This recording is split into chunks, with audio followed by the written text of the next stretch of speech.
Alrighty. It says we are live, and hello, everybody. Hello. Welcome to what I'm hoping to make a regular weekly show, and that is the weekly recaps. And joining me today is my friend Mr. JM. How are you doing, buddy? I'm doing good. Sorry, last minute prep panic. Make it sound like you're having any more problems, man. It's one of those weeks. Yeah, I feel you on that one. You know, the funny thing about today, before we went live, I stopped at a gas station to get a couple drinks for me and my wife, and my car battery died. Oh, no. Yeah, that's what I said. And my asshole in-laws couldn't even be bothered to drive 2 minutes down the road to give me a jump themselves. I couldn't believe it. I was like, really? Like, really? You can't do that? Because my wife had to go get the jumper cables from them because we couldn't find ours. Yeah. I thought I had them in my car, but I guess when I was cleaning out my car, I put them somewhere and just forgot to put them back in. And you know, you've seen where I live, so I was just like down the street from my house, and my in-laws are literally 2 minutes away from there, but they're going to some like gay ass Harry Potter thing tonight, so they're like, "Oh, we don't have time," and I'm like, "Really? You couldn't even spare your son-in-law like 7 minutes of your time?" But yeah. Besides that, it was I felt a little bit off today too.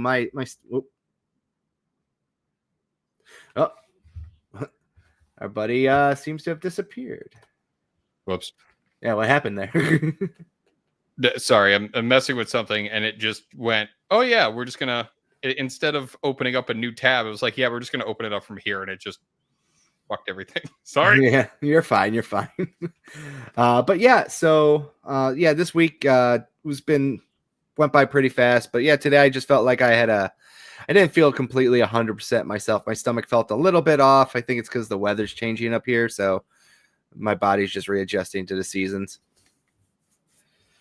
But anywho, by the by, today we're going to be going over a few things. So kind of what I want to do with the show, more what the format is. We're going to talk about what video games we've been playing, show off some video game pickups, go over and just show you some more gaming news, and just have like a big conversation about it. Just a little heads up for people.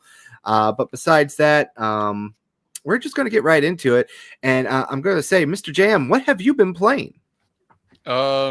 So the two main games that I've been playing this week are Silent Hill F and Cyberpunk. Those are the two that I've been mainly playing. You got any like further elaborations and thoughts about them? I'm going to be completely honest with you about Cyberpunk. I don't particularly care for it at like pretty much at all.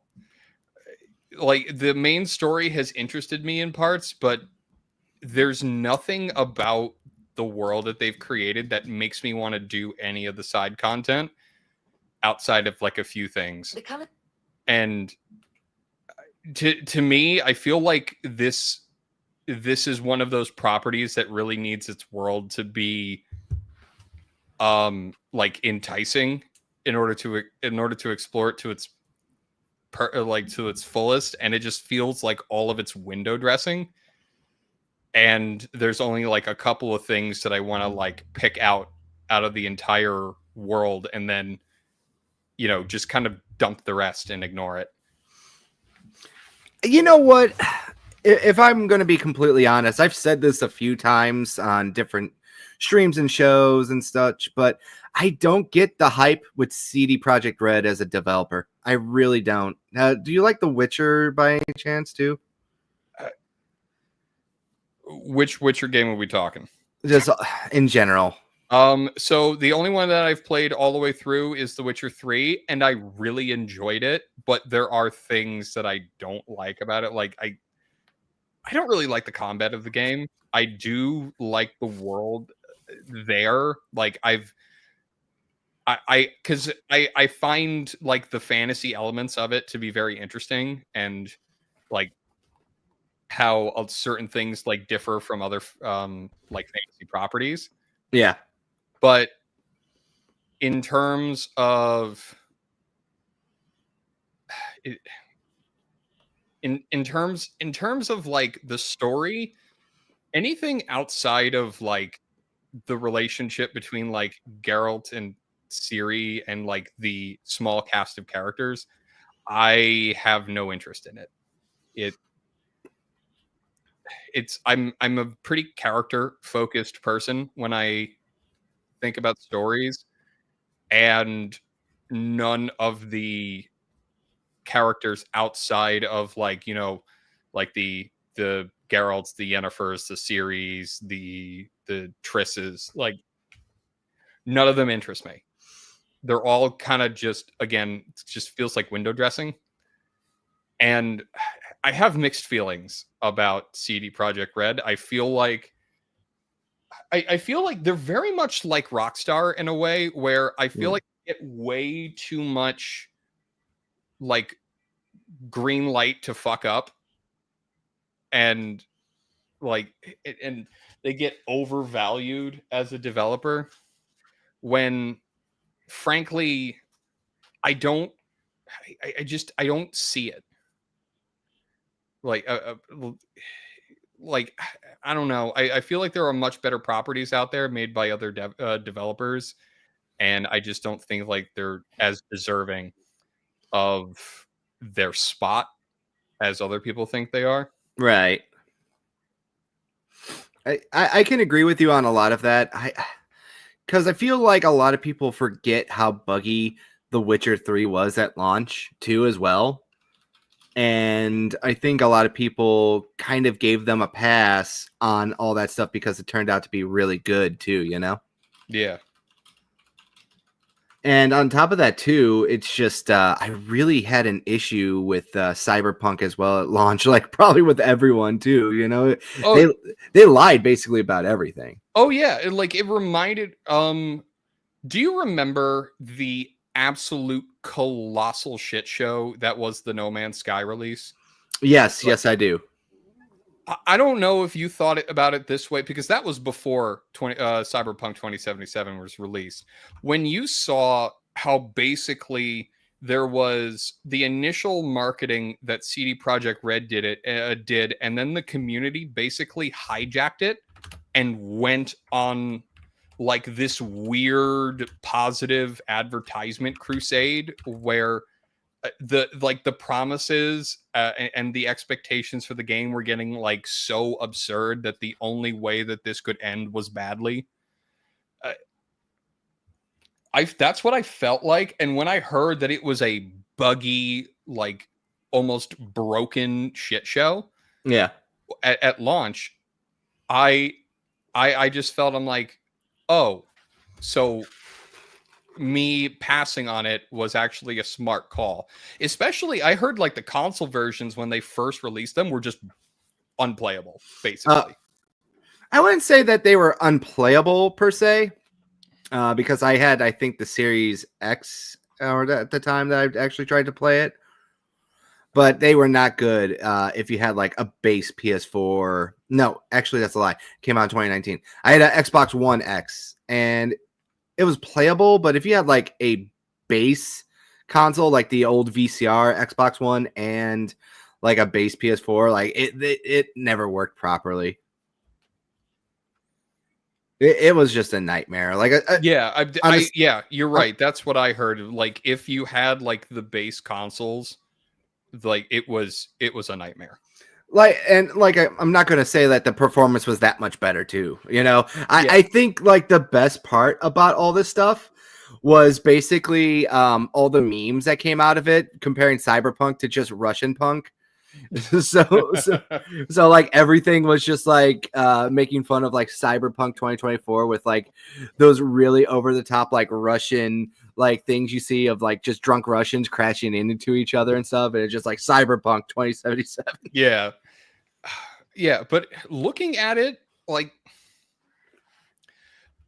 it like the story was interesting to me at first because of the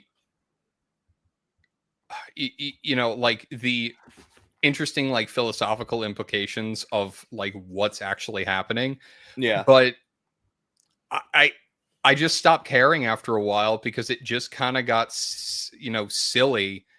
And I don't know about you, but I'm kind of getting tired of like the stereotypical like sci-fi, corpo is big evil, and they're always like they're not like bad in a way where you're like, okay, I can see what they're doing, but it's disgusting and wrong. But they're like Saturday morning cartoon villain evil. Yeah. And it's kind of boring, and I'm kind of tired of it. Because I get it. Like I was a child of the 90s, a mid 90s kid, of course. But sorry, my dog is being retarded again. Yeah, fine. He's fine. We love on, Gunner and Moose. We love Gunner and Moose here, but like as Ando said too, they didn't port the DLC to the old generation of consoles either. Wait, they didn't do that? That's embarrassing. They made it next gen only, and I guess that's the right call too. To be honest, with you. It's like that's probably the right call, but it's one of those. Is it okay to deny customers who don't have next gen hardware like the thing that they probably should have access to, because it is, technically a part of their the product that they bought? But that's a philosophical debate for another day. Well, if you want to get honest with that one, yeah, there's been a lot of that this generation. Ghost of Tsushima did that up for a PS5 with the exclusive DLC. Final Fantasy VII did that. Horizon Zero Dawn. Forbidden West did that as well, with their major expansions all being locked to next gen only. Nintendo's even doing that, as you see with the Switch 2 stuff, like Kirby's Forgotten Realm, Mario Party, the new Mario Party game that's also got DLC that's locked behind next gen.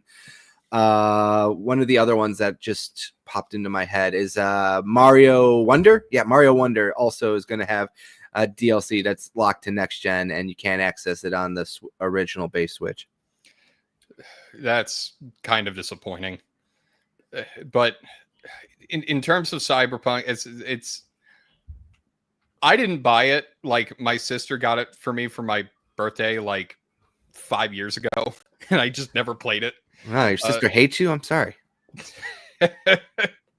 Possibly. But it was one of those, I didn't feel like playing anything else. I had just beaten Silent Hill F before I wanted to trudge back into it. And it's kind of there. If you can get it for like, I don't know, $20, I would say that it's worth $20, but nothing more than that. And I know like a lot of people were just like frothing at the mouth because of the body type 1 and 2 shit. I don't care about that. Like, there's enough wrong with this game that doesn't matter. Well, you also bring up another good point too, was when it was coming out, it was basically like the quote unquote anti-woke darling game, if you remember correctly, right? I didn't remember a damn thing about it because I just didn't care. So there was so many controversies with Cyberpunk pre-launch anyway. Mm-hmm. One of them was the infamous Mix It Up poster with the woman body with a giant penis on there. And of course, all the trans rights activists were like, "Oh my God, this is transphobic." But it also was coming out the same year. Obviously, The Last of Us 2 was coming out. Yeah. And of course, we had like a lot of like notoriously famous people out there that I don't really want to just highlight them, but I think everyone knows their names, that were basically saying like, well, Last of Us 2 is trash and it's going to insult us, and we got the real game of the year coming with Cyberpunk, Yeah. Look, the only thing, I haven't played The Last of Us 2, and I don't frankly care much to. I will probably eventually. But the one thing that came out of it that I just absolutely adored was the photoshopped Abby to make her look like Scott Steiner. I love that meme. no one can take no like I am perfectly okay with that game existing because it gave me that meme, and that meme is great. Right. But But yeah, that Cyberpunk. Obviously, I got the next gen only edition for Xbox because that one actually had the DLC on the disc, believe it or not, and the PlayStation 5 copy was a code. oh, okay, so I'll need to keep that in mind then. Yeah, so I thought that was one of those rare instances of like for me to add to my collection. I want to go back and try it now that they have all these highlights to it, especially because it's Phantom Liberty, I believe the DLC is Yeah, called. you Go on. you're seeing that a lot now though, where like the PS5 copy seems to be like the odd one out. Like for example, with Stalker 2, the Xbox copy, which is the first one that released, it had everything on the disc and it was Yeah. fine. But if you notice, it had the PS5 copy has that like clarification that needs internet required to download, which signals to me not everything is there, and it's kind of more like similar to how Nintendo's game key cards work. Or Doom, the Dark Ages. I didn't know about that one, but we're seeing that a lot lately. Like my copy of Star Wars Outlaws that I got for free has that too, and apparently that game is god awful. So I'm not too bent out of shape about that one. Plus, I got it for free, so who cares? Yeah, exactly. Yeah, but moving on from Cyberpunk, so with Silent Hill F is an odd one. Like I would say that I'm frankly kind of just whelmed by it. It's good, but it's got a lot of problems. Like I would say if I had to put it on the scale of worst to best Silent Hill, I would probably say it's in the top 5, and that's not really saying much because half of the Silent Hills are actually kind of garbage. Uh, but it's an odd duck mostly. Like it, how do I put this? It's too easy. Like it's far too easy. If you understand the combat well enough, which you will quite quickly, you can get through the entire game without dying. Like I did it. And there's even an achievement to beat the final boss without dying. And I'm like, that was quite easy. You gave me everything I needed to not screw up. And the interesting but incredibly unfortunate reality with the story is I would say that it's much more akin to like a Fatal Frame game than it is to Silent Hill. And it's one of those games that pretty much in order to understand the story, you have to play through this game multiple times. Gotcha. And I'm generally okay with that style of format, but you have to do certain like one certain thing with me is I need to be able to at least understand the vast majority of your story on the first go around. And because here, like, the thing is that I'm not only am I paying $70 for a game, I'm also investing hours and hours and hours of my time. If you're telling me that I have to, in order to understand not just the general gist, but literally everything, the only way that I can do that is by playing it multiple times, I'm going to consider you a waste of my time and a bad writer. Because I'm going to be honest with you, I understood fucking nothing about that story. It was so fucking weird and cryptic. And as the further I got in there, I'm just thinking to myself, I'm like, what is going on? And I'm actually actively paying attention because Right. I have tuned out on games before because the stories get fucking convoluted and stupid. I mean, that happens a lot with anime games, and I kind of just shut my brain off because the writers have no talent. So I don't care. But I was actually interested because I always like the symbolic nature of a lot of the Silent Hills stories. But it revealed basically nothing to me. and the writing is very cringy, and I'm confused. Like, and I shouldn't be confused after like 15 hours of playing a game. Right. I got a question. Have you ever played a game like no, let me rephrase that. Have you ever played a game called Siren? No.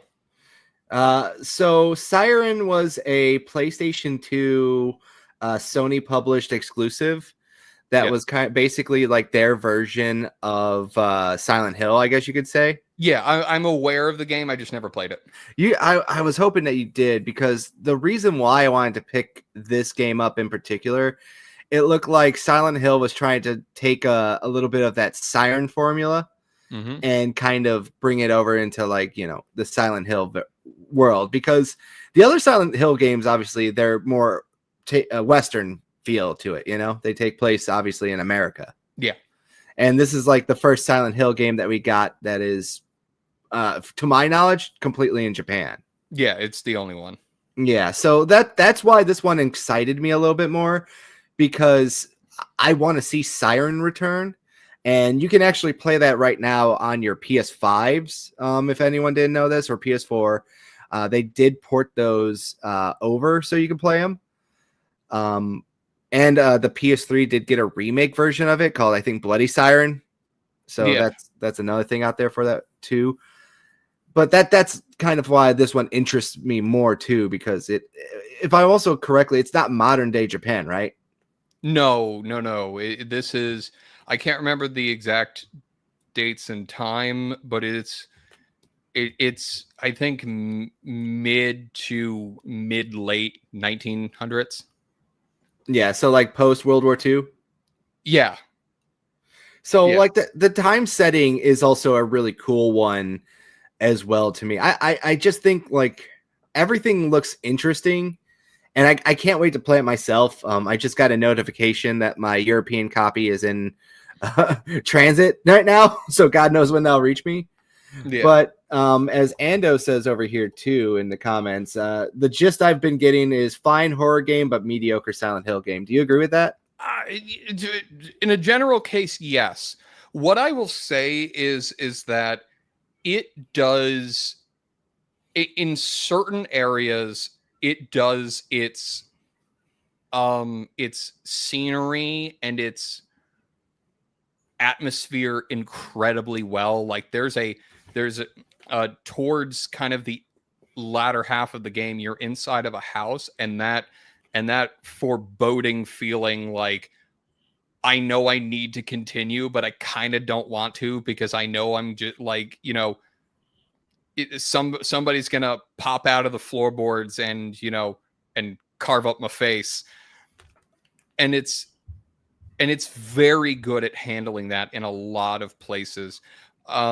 I will say that they are right that it's in the grand scheme of things, it's not a fantastic Silent Hill game.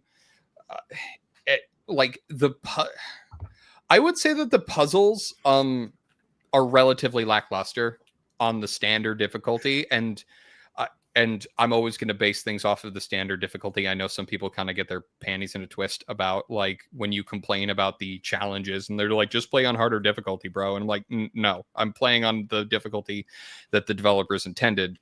Recommended, yeah. Yeah. And some of them are very easy, and then some of them, they're not exactly forthcoming with like exactly what they want you to do. Yeah. And I just kind of got a little irritated with them. But the one thing that I want to point out and praise it to the nines for is there is a little thing, and I think that all games of this type need to do it, is, as I told you, it is it's a game that requires you to play it multiple times. What I found very fascinating about it is because, you know, when you replay a game and you're kind of like, I don't want to fucking sit through this cutscene, and you skip every time something shows up. I went to go skip a cutscene, and a warning popped up. A warning said, there is new content in this cutscene that you have not seen before. Do you want to continue to skip? I think that was fantastic. And that gives you an idea of, if I continue to skip cutscenes, I may actually miss something of new information, which I find to be a really cool little thing that they did. Because yeah, that is actually pretty cool. I think that that's great. And I'm super happy that they did it, because I wouldn't have noticed. Right. Now, whether or not you think that that's to your liking, like what they actually do with the content, and that's neither here nor there. But I don't know. It's the problem that I have with how the story is structured is that it's not just that you have to play it multiple times. It's that the first playthrough gives you literally no question, like no answers to your questions. It just gives you more questions. And I'm sorry, but if you can't reveal enough to me on the first go that excites me to know more, you're not exactly a good writer. And I'm gonna die on that hill. Okay, let me write this down. JM hates Asian writers. Got it. Okay. No, I just hate bad writers. Well, you hate anime writers, and you hate Well, Silent Hill F writers. Correlation is that they're Asian? Question mark. Trust me, I dislike just as many Western stories. It just has a tendency, like a lot of anime stories have a tendency to just break every basic writing rule on the planet. Okay. Let's Like, write this down here in the file. Hates gypsies and whites as well. All right, cool. if I hated gypsies, I wouldn't be here. He has found one gypsy he likes. Okay, got it. The token gypsy. The token gypsy.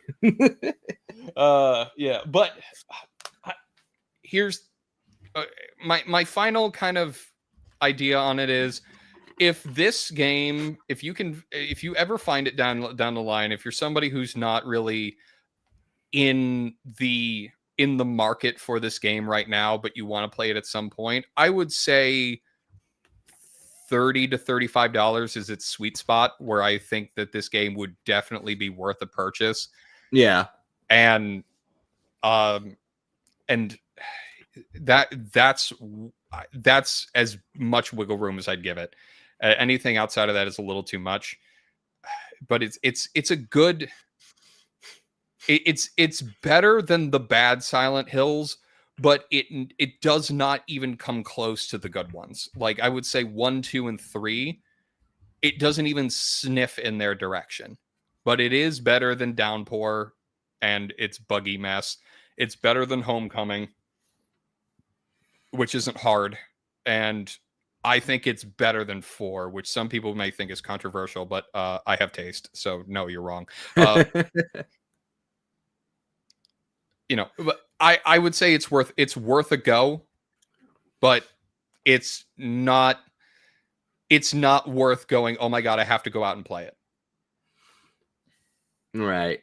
Well, I will be the judge, hopefully, when mine gets here, probably by the end of the month. So yeah, if you have a choice between this and the Silent Hill 2 remake, you get the Silent Hill 2 remake. It's a much better game. Yeah, and it might be coming to Xbox soon too. So there you go. That's fantastic, because that game needs more players. I want them to continue to make more Silent Hill games. Well, we got the remake coming soon too. So there you go. Yeah, that one's in 2 years, and I think they announced that Silent Hill 3 remake will be the year after. So it seems like that developer is rapidly expanding. Well, Bloober team is working on those ones. Yeah, no, I'm talking about them. Like, yeah, it's because they just released another game that apparently everyone is Chronos. liking. Yeah, Chronos. Yeah. So they seem like they're succeeding to the point where they can expand enough to where they can work on 2, maybe 3 projects of this caliber at once, which is really cool. Yeah. Also, Ando has a question here for you. Is it an instant turn off if you're not into horror games that are heavy with combat?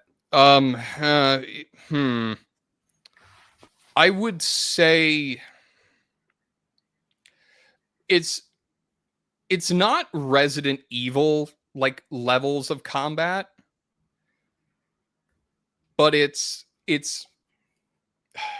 heavier than like the ones that avoid combat as much as possible. So if you're like let's take Alien Isolation for example. Like the first 10 chapters, you have 10 to 15 chapters, you have basically no weapons and you're basically hiding around.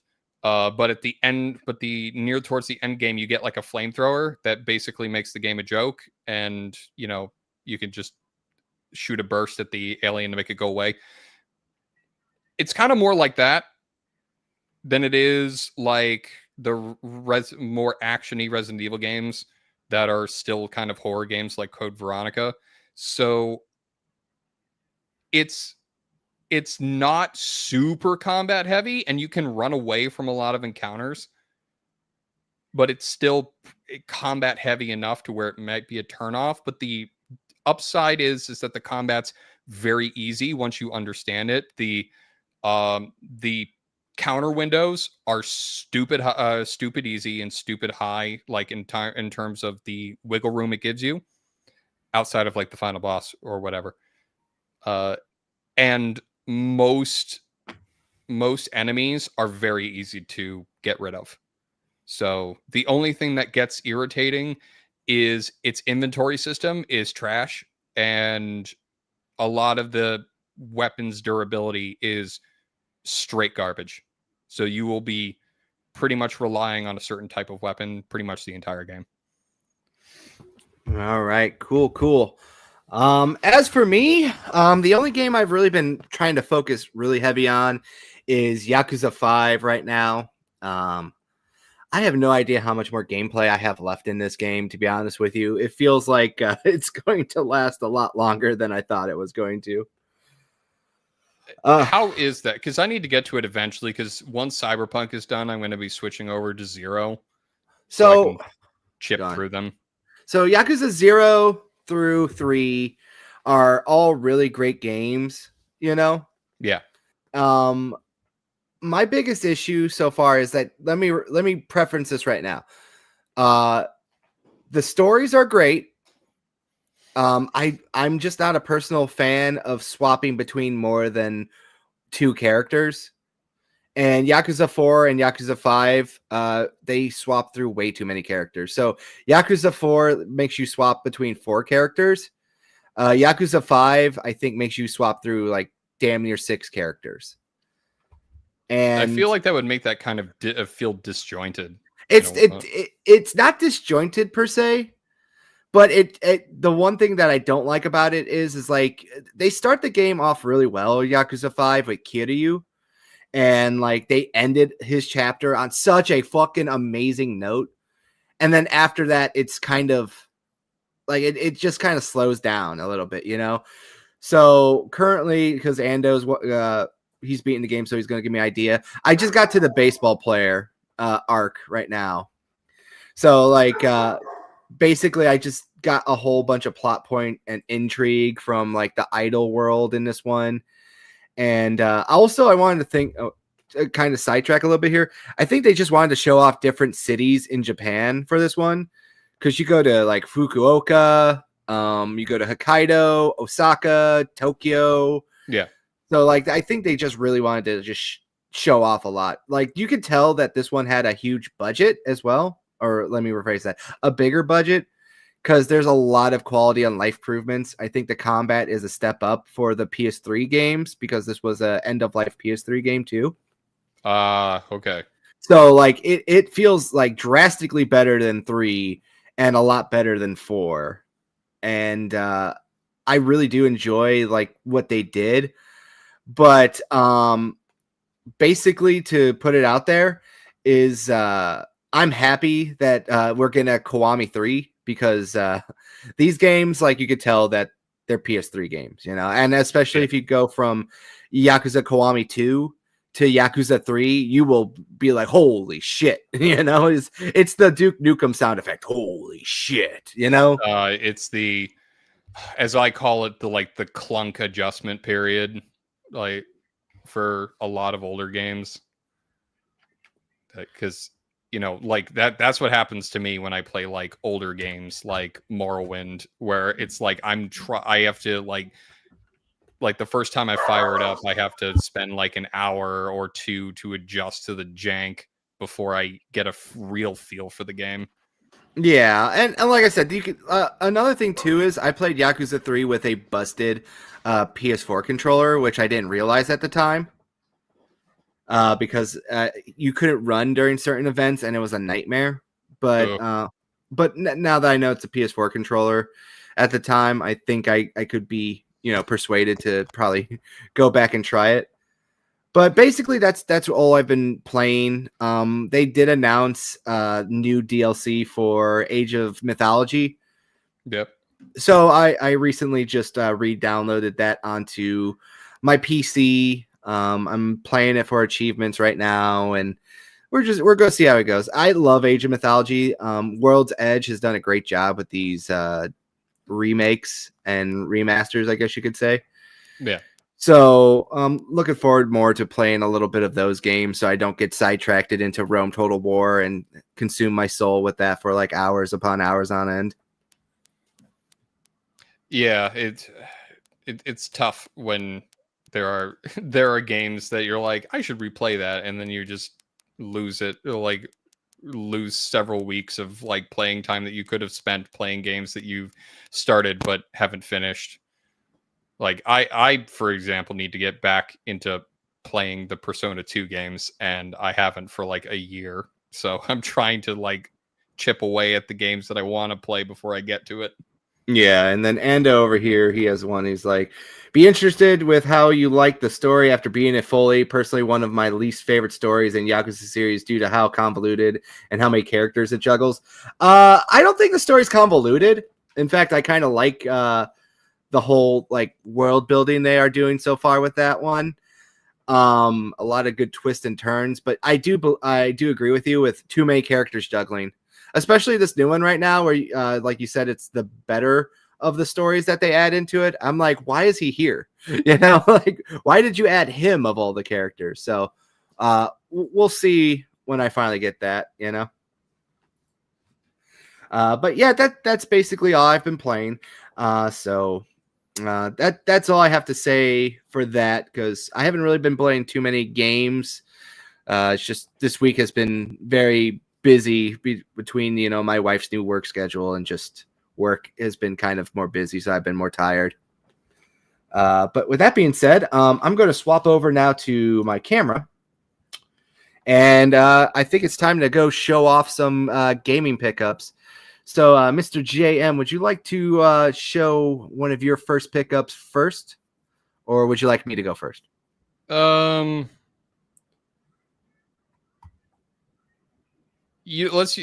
Let's have you go first. Okay, so for me, I'm going to start off first with this one right here. This is one of my holy grail items, I guess you could say, as I'm a big Steelbook slut. So I finally got the other Steelbook for Pokemon Omega Omega Ruby. Yeah. Wait, what? This isn't that kind of podcast. Yeah, I know. Sorry. Omega Ruby. And I have Alpha Sapphire right here too.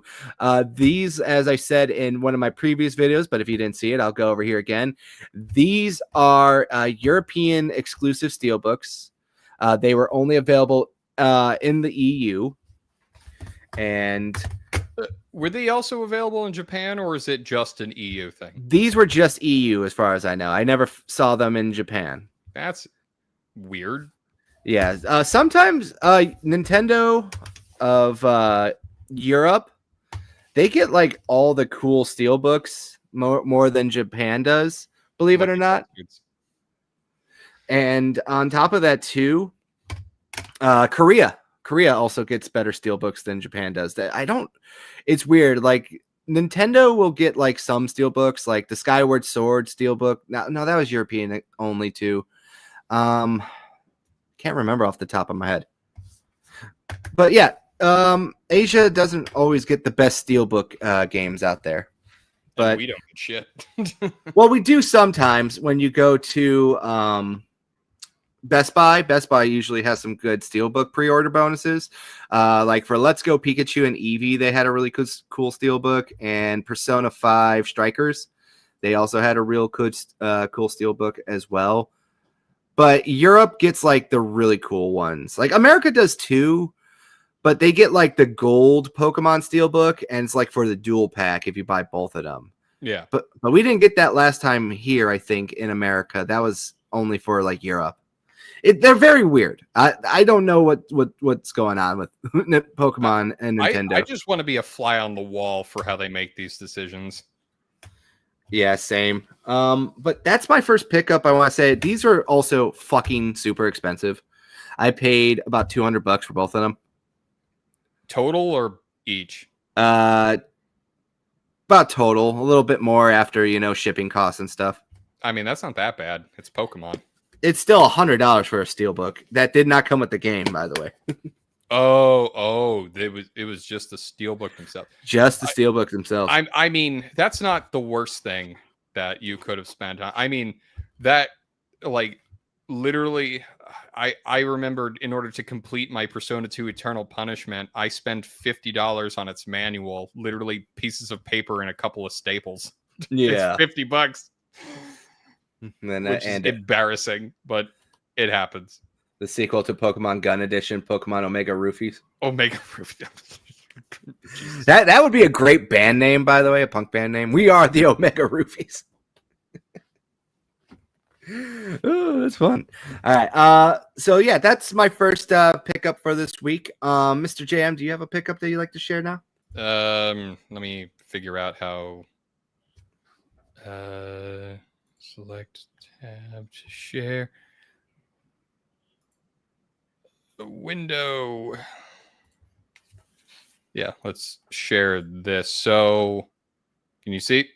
There we go. Yeah. So the first game I picked up this week was literally something I just saw at a GameStop, and I just went, "This looks interesting," because I don't know about how you are with buying like retro games at GameStop, Carl, but very rarely are they like in decent condition. And I saw this and it was very cheap, and I'm more than okay with, going after games that I don't know about and I know nothing about on the PlayStation 2, because I'm always interested in, expanding my collection. And I've seen this several times and I know nothing about it, and it looked fun. And I mean, looking at the back, it looks like it's an interesting, like, first-person shooter that I will at least be intrigued by for about 5 minutes.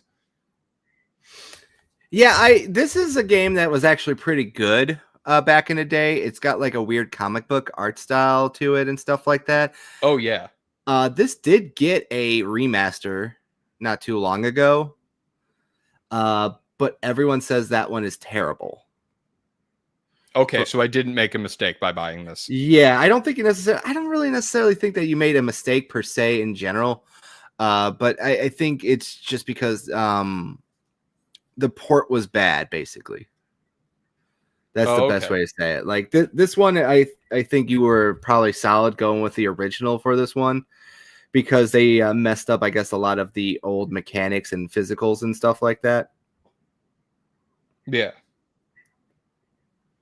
So that's probably a good safe one. Was this complete in box, or was this just like just a game? It's complete. It has the manual and everything, which is really nice. You know how I am with games in cases. Like, I get really pissy when the manual isn't in there. No, I feel you. With cartridge games, I don't really bat an eye because I know how expensive they can get. But when it comes to like CD games that are in cases, I get very pissy if the manual isn't there. And sometimes, even if it's a steal, I won't pick it up because I get really irritated because I feel compelled to track down the manual. No, I feel you. I did that with a couple of my GameCube games because the manuals were like $50, and I'm like, I just don't want to rebuy the whole game. Yeah. No, and I get it when people don't. Like there are some times when I haven't when I've picked it up and I see that there isn't a manual inside and I go, whatever. But most of the time I will throw a fit if it's not there. Right. No, I feel you. I feel you. I started to just, be more of a, I got to have everything there. Even though I can't see it, I know it's there. You know Yeah, what I mean? Or should I say, I know it's not there. yeah, it's like I don't care if anyone doesn't see it. I see it and it bothers me. All right, cool. All right. Well, I'm gonna go back to me real quick here then. Okay. So we'll just go bounce back and forth here. So you could get Yeah. your next one lined up. I'll do this one here. But this one is not a video game, but it is video game related. This one I think was on sale recently for like $14. I saw on Amazon. I decided to pick up Detective Pikachu the movie.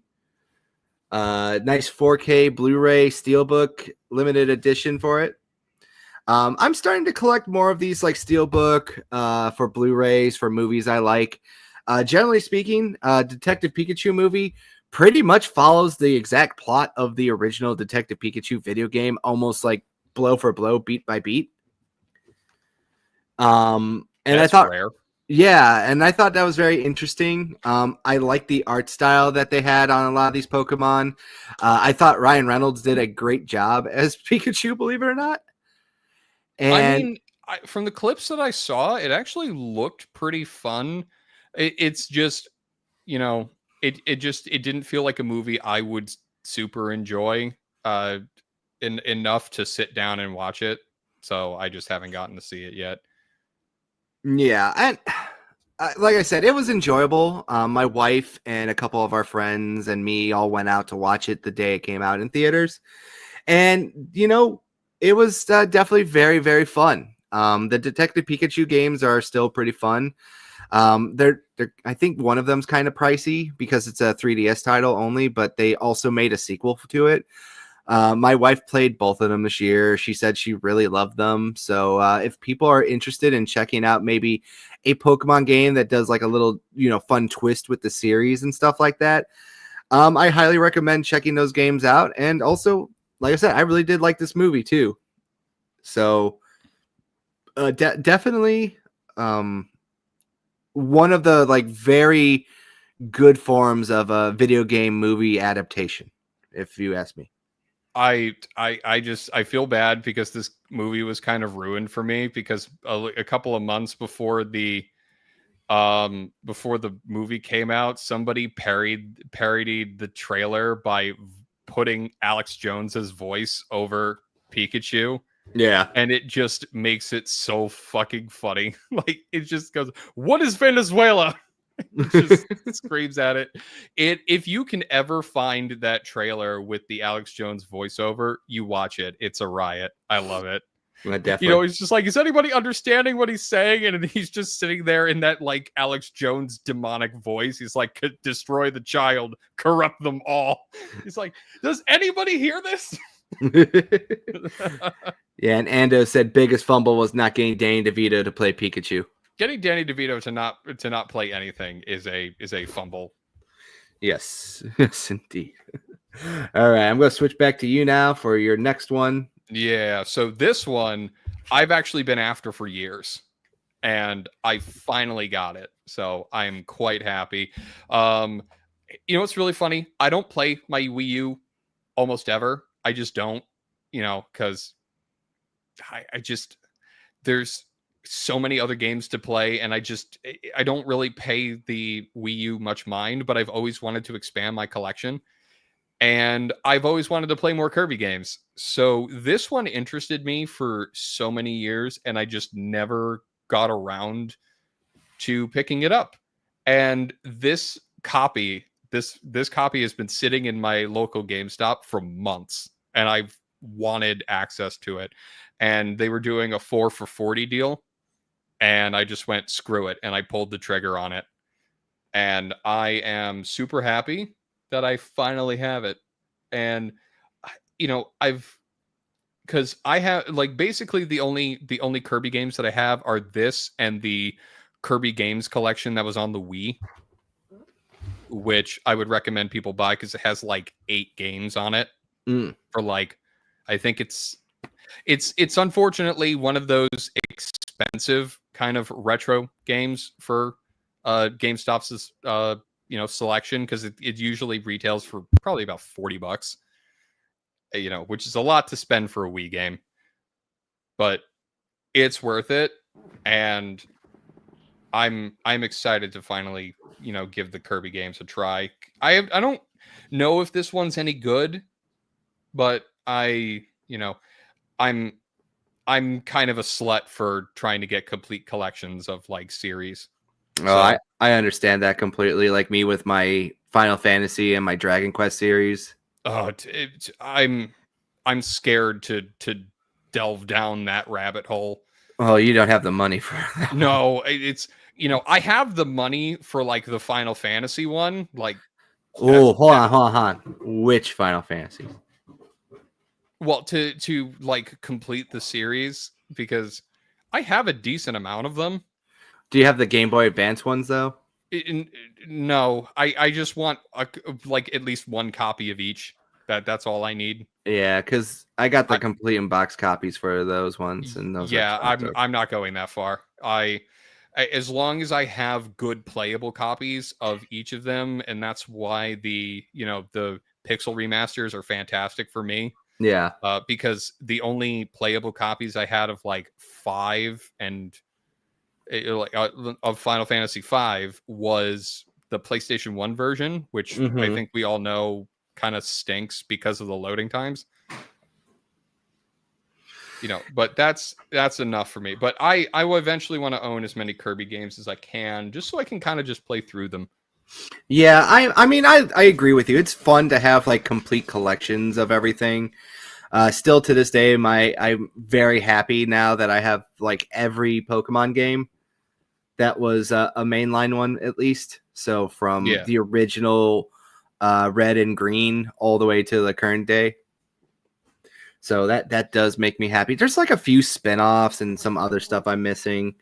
Like Pokemon Channel, I think is one of those weird ones, and Hey You Pikachu and Pokemon Stadium. Yeah. But I don't have like an N64 anymore, so that's why I didn't collect those. But yeah, like, and on top of that, like the pride and joy of my collection is the fact that I own, with the exception of some Japanese exclusives, I own every North American version of every Persona game, including the spin-offs that has content differences. Ooh, look at you, fancy pants, Rich McKee here. Yeah, it's like I have both versions of Persona 1. I have Innocent Sin. I have Eternal Punishment. The only things that I'm missing to have a complete set would be like the PS3 versions of Arena Ultimax, and Persona 5, but those don't have content differences, so I don't really care about them.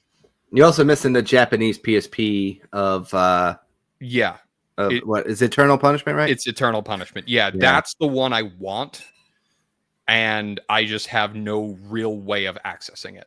I have it. Yeah, I sounds like quitter talk. Well, it's one of those. I don't have the money for it right now, so I have other games I want to collect for, so I'm not really pursuing it right now. I feel, you know what? I got mine for $30. So it's not that expensive. I think it goes for like 60 to 70 now. Yeah.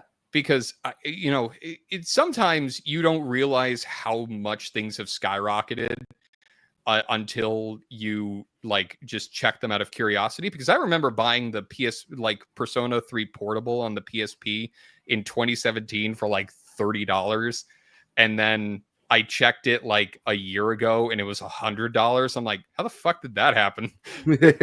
Right. And I, and I know you and I disagree on that, but I consider that to probably be one of the worst versions of the game because of Persona 1? No, of Persona 3, because I there's so much like kind of just, I know most of it's kind of busy work because it doesn't really matter in the grand scheme of things, you know, all the moving about within, you know, the non-combat areas. But I just feel like with it missing and taking a more like virtual novel style like approach, I just feel like it's not worth it unless you want to play as the female protagonist. That's the only thing that I think makes it worth it. Well, there are some people that should be thrown into wood chippers that do want to play as that female protagonist. There's a lot of people that deserve to be thrown into wood chippers regardless of that. So that does not surprise me. Throw them in just in case. We'll sort it out later. Yep. I'd rather have one innocent man go into a wood chipper than 30 pedophiles get away.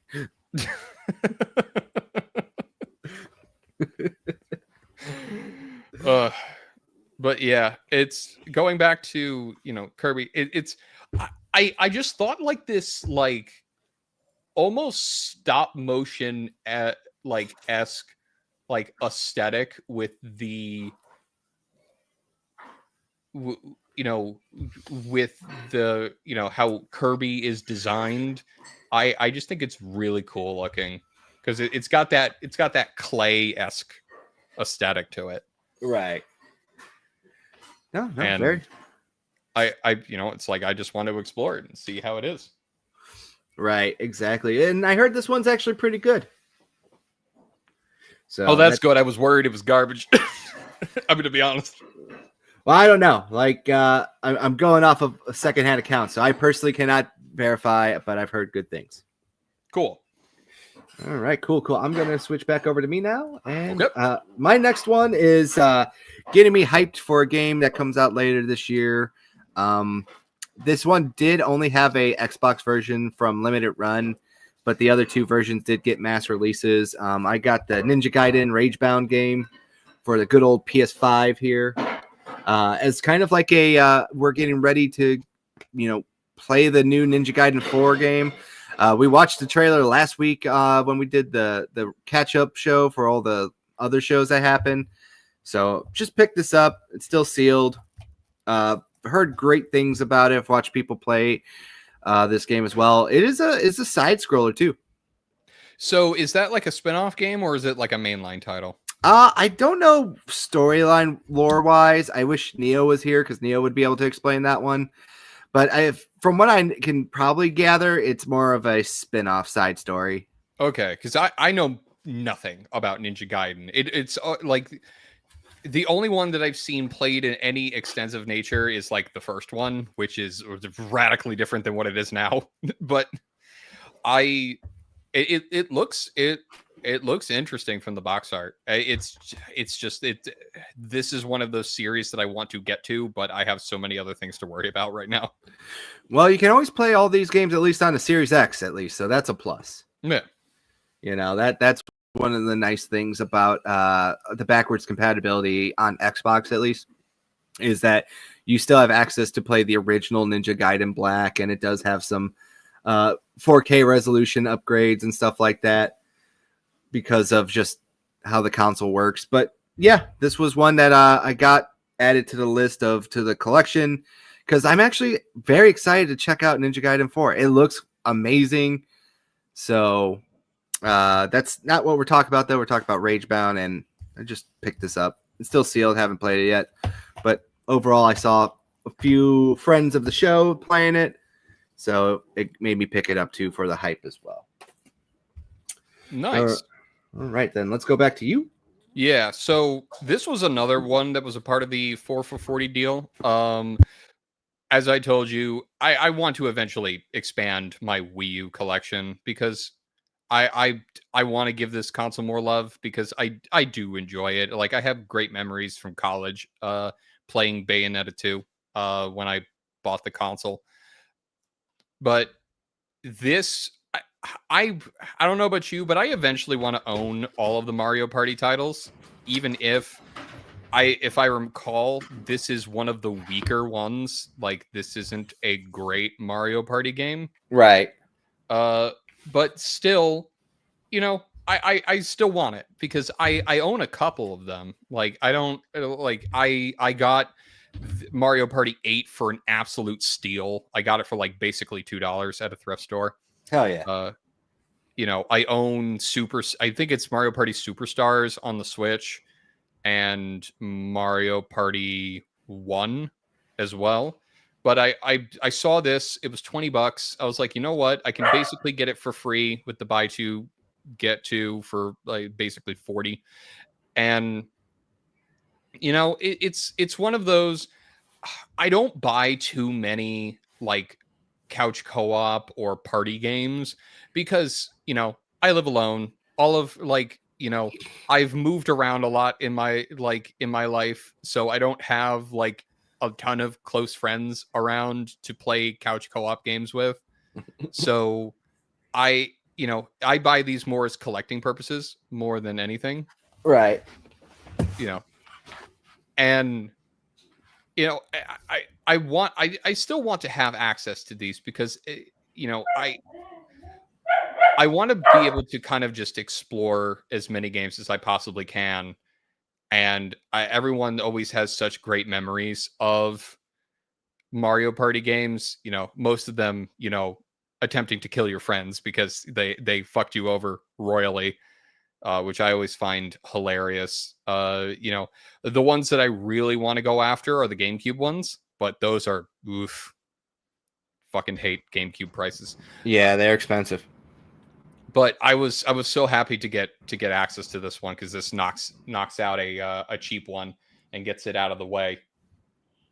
And I'm excited to eventually play it. Yeah, for sure.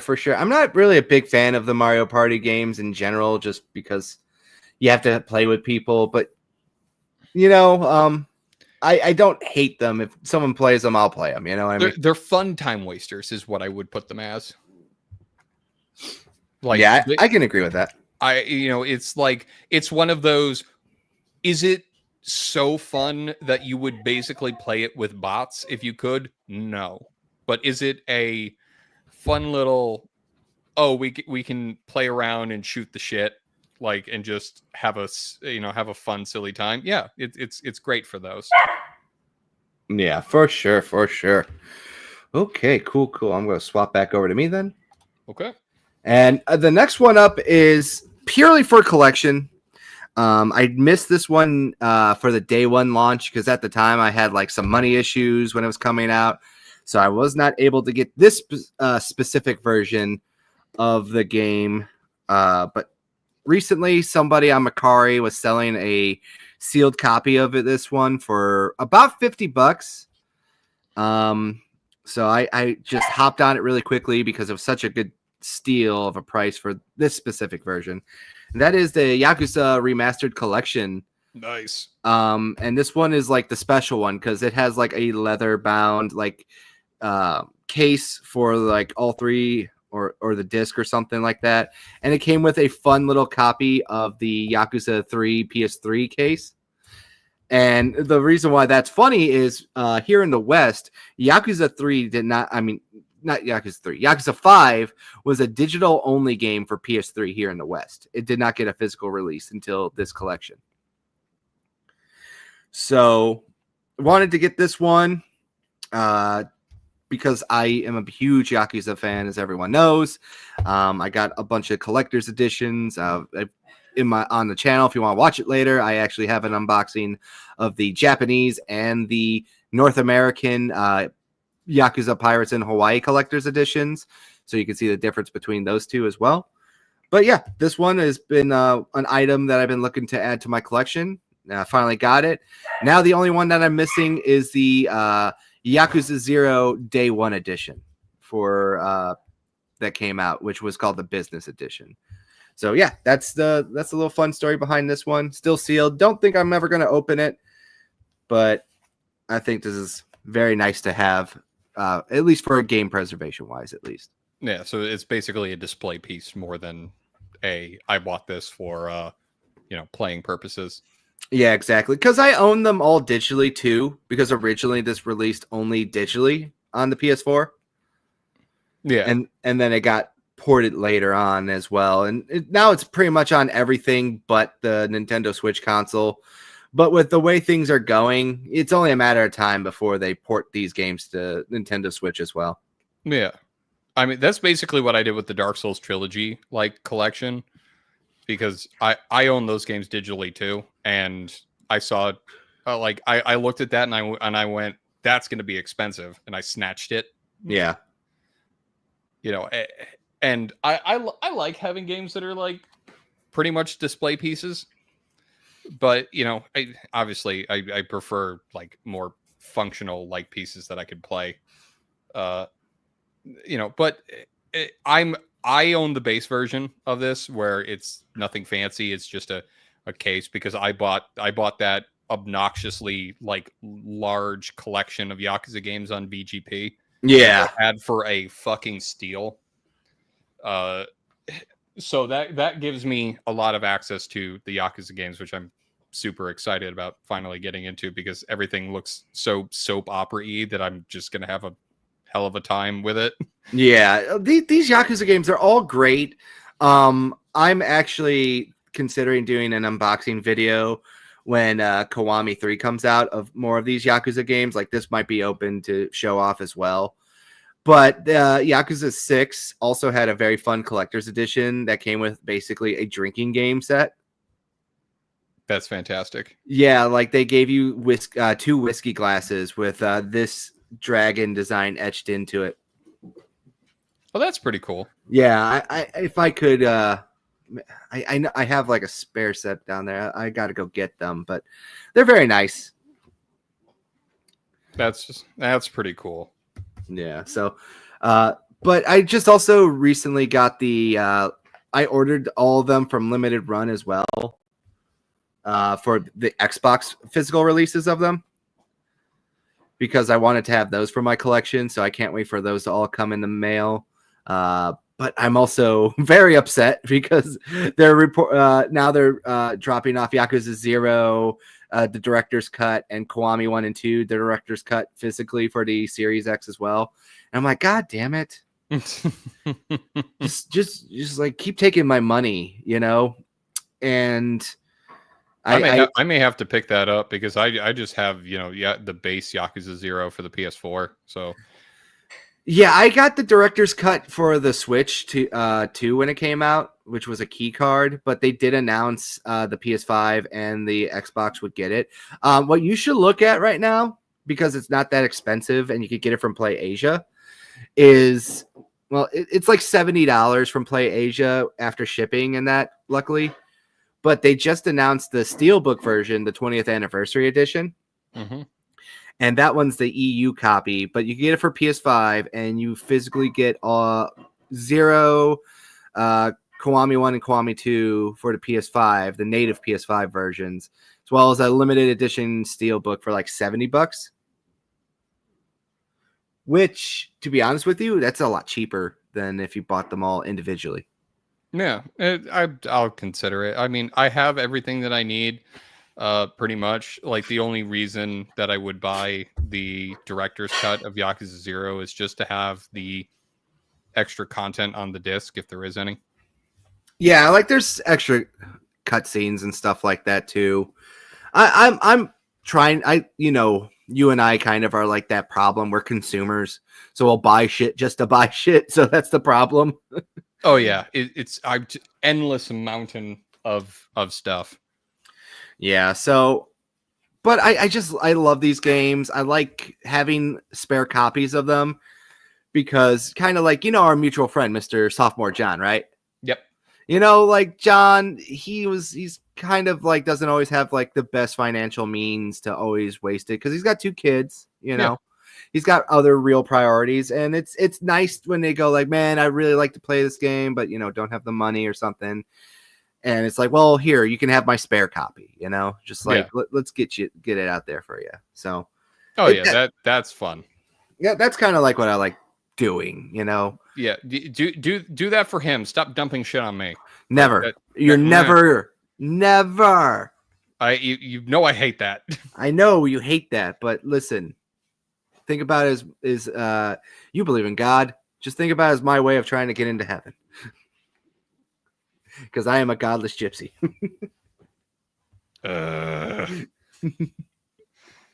What? Kindness is the root of greatness, right?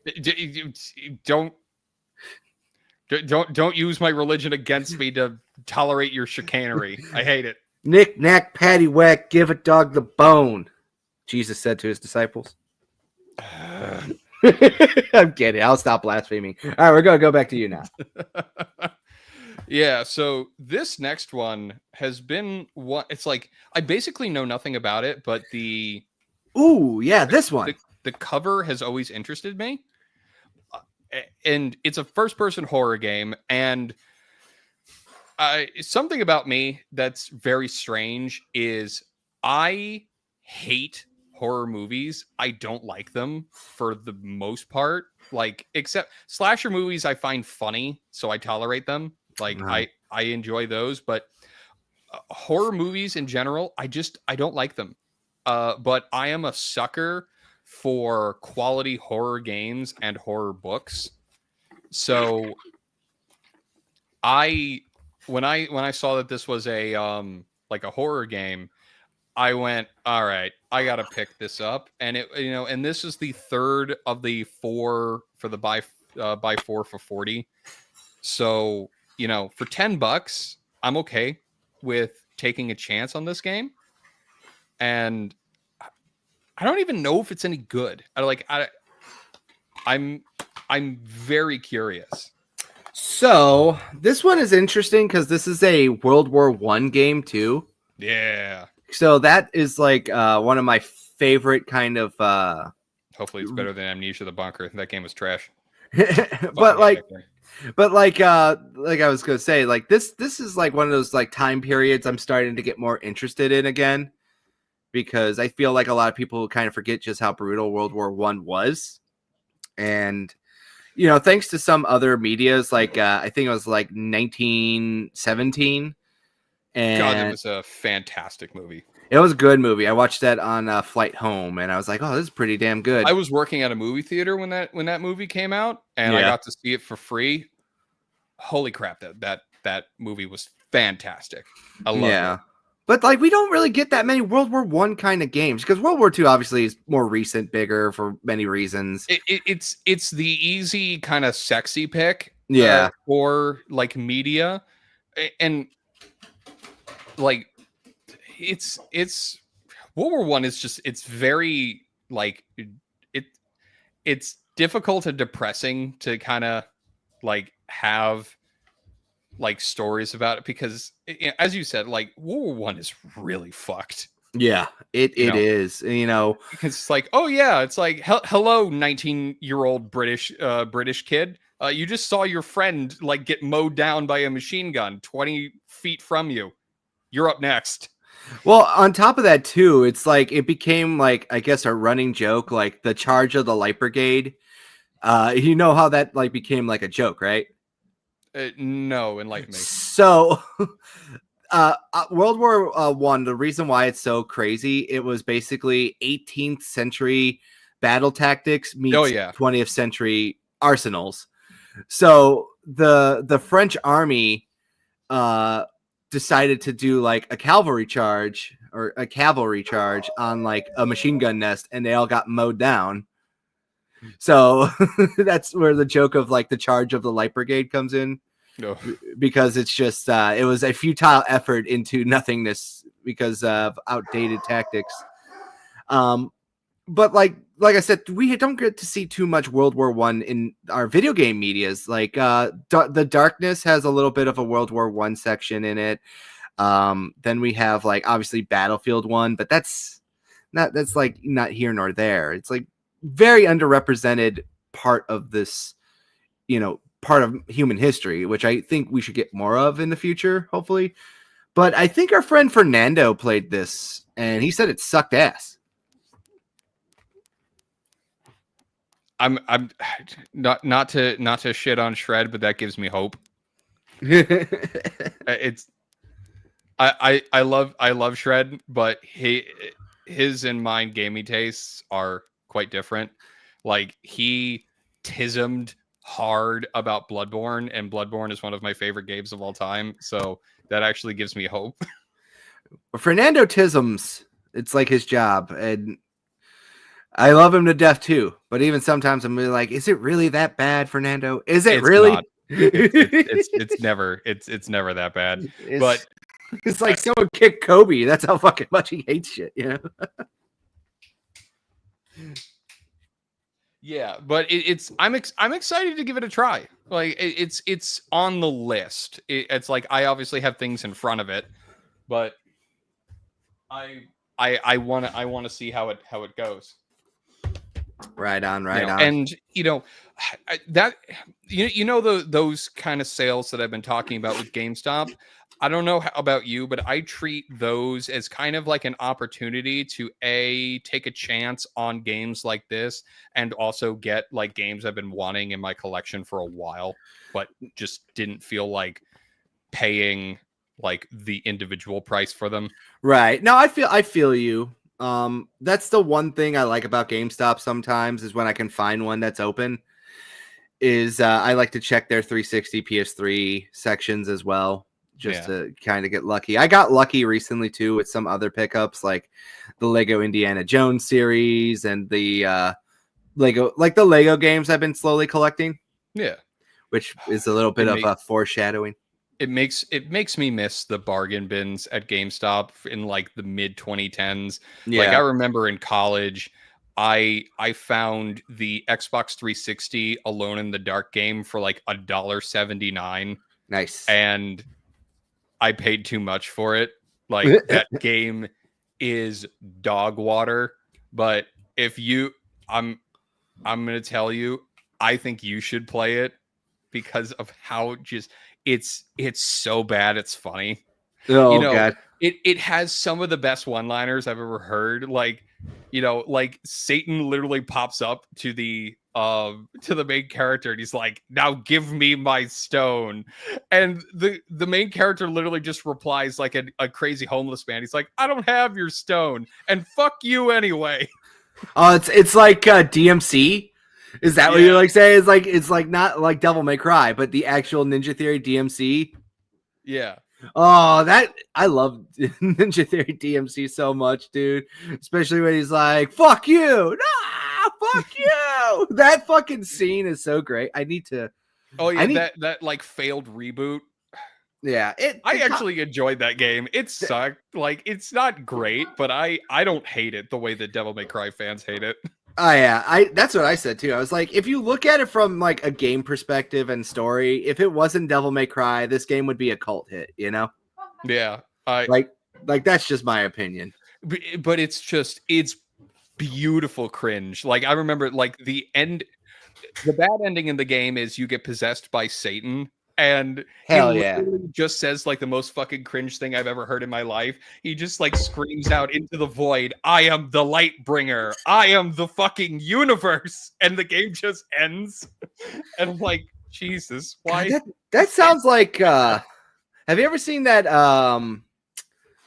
Peter Jackson horror film called Dead Alive?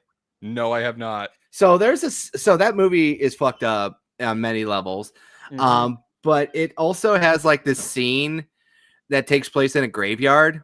Yeah. And this priest comes out of nowhere and he's like doing karate moves and shit.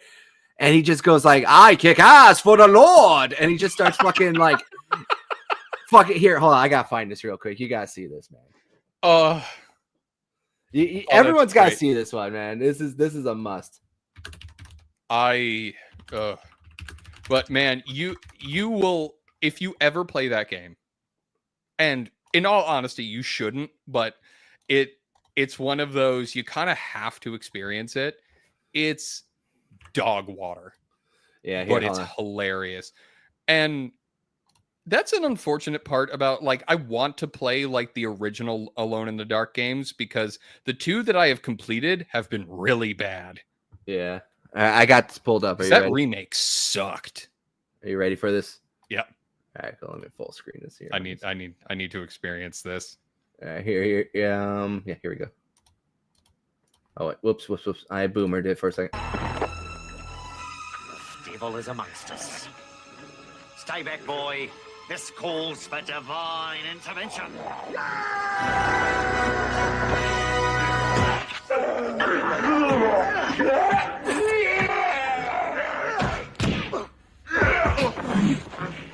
I kick ass for the Lord. Peak cinema right there. Yeah, what is this from? It's from a movie called Dead Alive in the West, or Brain Dead outside of the United States, I should say. That is like, is it like just silly bad, or is it? Okay, so it is like over the top gory bad. It takes place in New Zealand, obviously, because that's where Peter Jackson's from. And the basic plot of it is they go to like somewhere unknownst Africa, and this guy gets bit by like a zombie monkey, and then it turns everyone into zombies and stuff like that. And it is over the top and extremely gory. And like how can I say this? If you have a weak stomach and you get turned off by like, you know, this like gross stuff, like just be very, very, very warned. All right. Like there is one scene where the main character, his name is Victor, or where he kills a whole room of zombies by grabbing a lawnmower and just mulching them.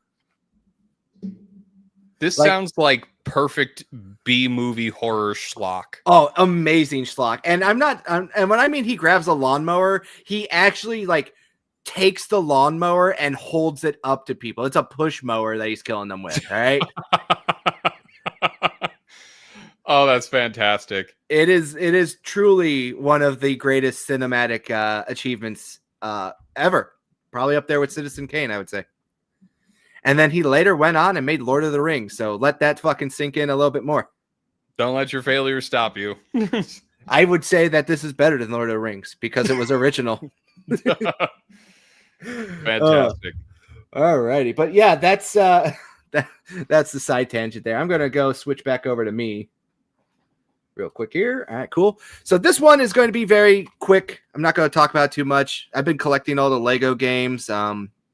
So I recently picked up Batman 2, the Lego version of this one. I bought them all on sale recently when they were on sale digitally for like that big sale for the WB games. But I wanted to own them physically. They're all cheap. Nothing really to say about this. I now have all 3 of them. This was the last one I was waiting on. So are these like good, or are they kind of just there? They're good. I've heard nothing but good things about it. And the only reason why I'm interested in this and replaying them is they just announced a new Lego Batman game. And it looks like Lego Batman Arkham City. So it looks pretty damn good. Yeah, because the only Lego game that I really own is like the Lego Marvel one. And I played a little bit of it and I was kind of just whelmed by it. So I kind of want to give one of them a try. Like the Star Wars ones look fun. Star Wars ones are a classic. The Pirates of the Caribbean, the Indiana Jones ones, the Jurassic Park ones. I want to try that one. I heard good things about that one. Nice. But yeah, that's all I have to say about it. Not going to stick too much on this one. All right, we're going to go back to you now. All right. So the next one is the last one of the 4 for 40 deal. I know basically nothing about this, but this looked really cool, and it's, it looks like it has 2 different games on it, which, is interesting. I think this is a stealth game. Yeah, it is. And I've been wanting to give stealth games more of a shot because I find the stealth genre to be a very mixed bag overall. Right. Because it's unfortunate. It's either they're fantastic or they're dog shit. Like there really is no in between. Right. Like the Splinter Cell games are fantastic. Velvet Assassin, no matter what anybody says, is fucking trash. And I will hear no argument to the contrary because it's not good at all. But this looked cool. I needed a 4th game. to pick up because you know how it is. Like you see 3 that you want and you go, oh fuck, I need to pick a 4th one. So I want to give this one a chance. I don't really have much to say about it. It just, it's one of those, it caught my eye and I went, fuck it. I need more Switch games anyway. Right, exactly. So that's a bad one. And luckily, like I'm always kind of half worried when I pick up a Switch game. I'm like, does this have like a PS4 version that I could play? Because you know how it is. Like a lot of the Switch ports tend to be performance-wise kind of bad because the hardware's dated. But this looks like one of those. This thing could run on a potato, so I'm not worried about it. Yeah.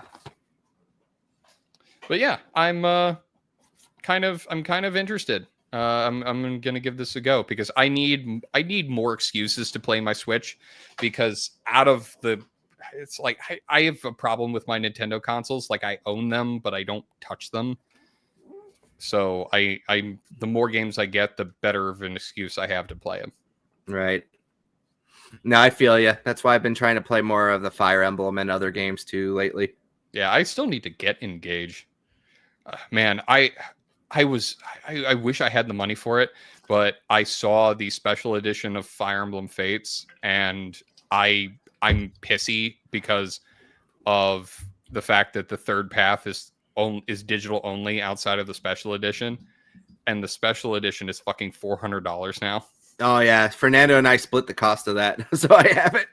Yeah, it's fucking ridiculous. And the fact that they haven't re-released that and Awakening upsets me. Well, it could happen one day. Yeah, one day, hopefully. Okay, I'm gonna go back to me now. Okay. I recently watched a video about hidden gem Xbox games. One of them is a pickup. The other one is not hidden gems. Well, yeah, I guess it's hidden gems. But I've been trying to pick up these ones right now, the Xbox Live Unplugged series, stuff like that. Yeah. This one I actually found at a Goodwill so I picked this one up. It has games like Fusion, Feeding Frenzy, Pac-Man Championship Edition, and like other stuff like Uno and that, as you can see here. So this was a nice, fun one to pick up. But this one was mentioned on the list here, and that is the Volume 1 Arcade Unplugged. So it comes with some basic games like Texas Hold'em, Backgammon, and then some other cool ones like Geometry Wars, Bejeweled. And this one I heard a lot of good things about here, Outpost Kaloki, where you basically make a space outpost tycoon simulator. So yeah. I picked that one up just out of curiosity. This one did come with a manual, and funny enough, the old school Xbox Live 1 month subscription. Sadly, this one's used. That is ancient. That like you got to keep that. I love little things like that, like little pieces of like the inserts and stuff. Yeah, gaming history. Like one of my Turok 2 N64 cartridge has that overlay on it that like see-through plastic overlay that says property of Blockbuster on it. Oh god, yeah. Yeah, and I refuse to remove it because I'm like, that's a piece of history right there. Speaking of piece of history, the fun part here is my little Halo 2 collector's edition. Mm-hmm. It's got all the fun little inserts inside of it still, too. That's awesome. Like the old slushy advertisement, the soundtrack one, the unused free trial. Yeah, I love when that stuff is in there. Because you hate when it's gone because that stuff got thrown out. So that means it's like pretty much gone for good. Like, I wonder if I could still use this. Like for example, when I visited you a couple of years ago, I at one of the game stores you brought me to, I bought probably the worst Batman game ever made, which is Batman Dark Tomorrow.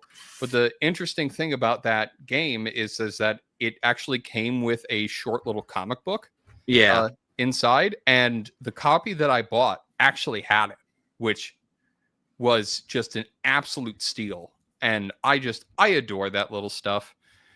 Even like the little like game price tags on some of them, it's really cool to know like certain game stores, and know that like it's not completely lost forever in the zeitgeist because of that. But going back to the games that you just showed, I like that they did that, because that online store is gone now, and I like that they're preserved at least a little bit, because it it basically makes some of them, like a lot of those games, like abandonware. Right. uh and Exactly. it upsets me, because I remember playing a game and I haven't seen anything about it ever since. It was this silly memey twin stick shooter, I believe it was called. I Made a Game with Zombies in it. Yeah. Yeah. I haven't seen anything about it in over like 15 years, and it kind of makes me sad. There's probably a way to play it, but I don't want games like that to be lost forever. So I like when they do stuff like that. Yeah. Hey, can you show your other game too? I gotta do something real quick. Yeah, sure. You can just shift it over, or don't. Oh, there we go. Perfect. Okay, so yeah, my next game is Risk of Rain 2. Um, so I believe I have the first one on Steam. I've never played them, and they look like the like very arcadey style, games. And this the second one looks kind of like almost like a roguelike on it. I've always been interested in giving them a go, because I've heard nothing but good things about them.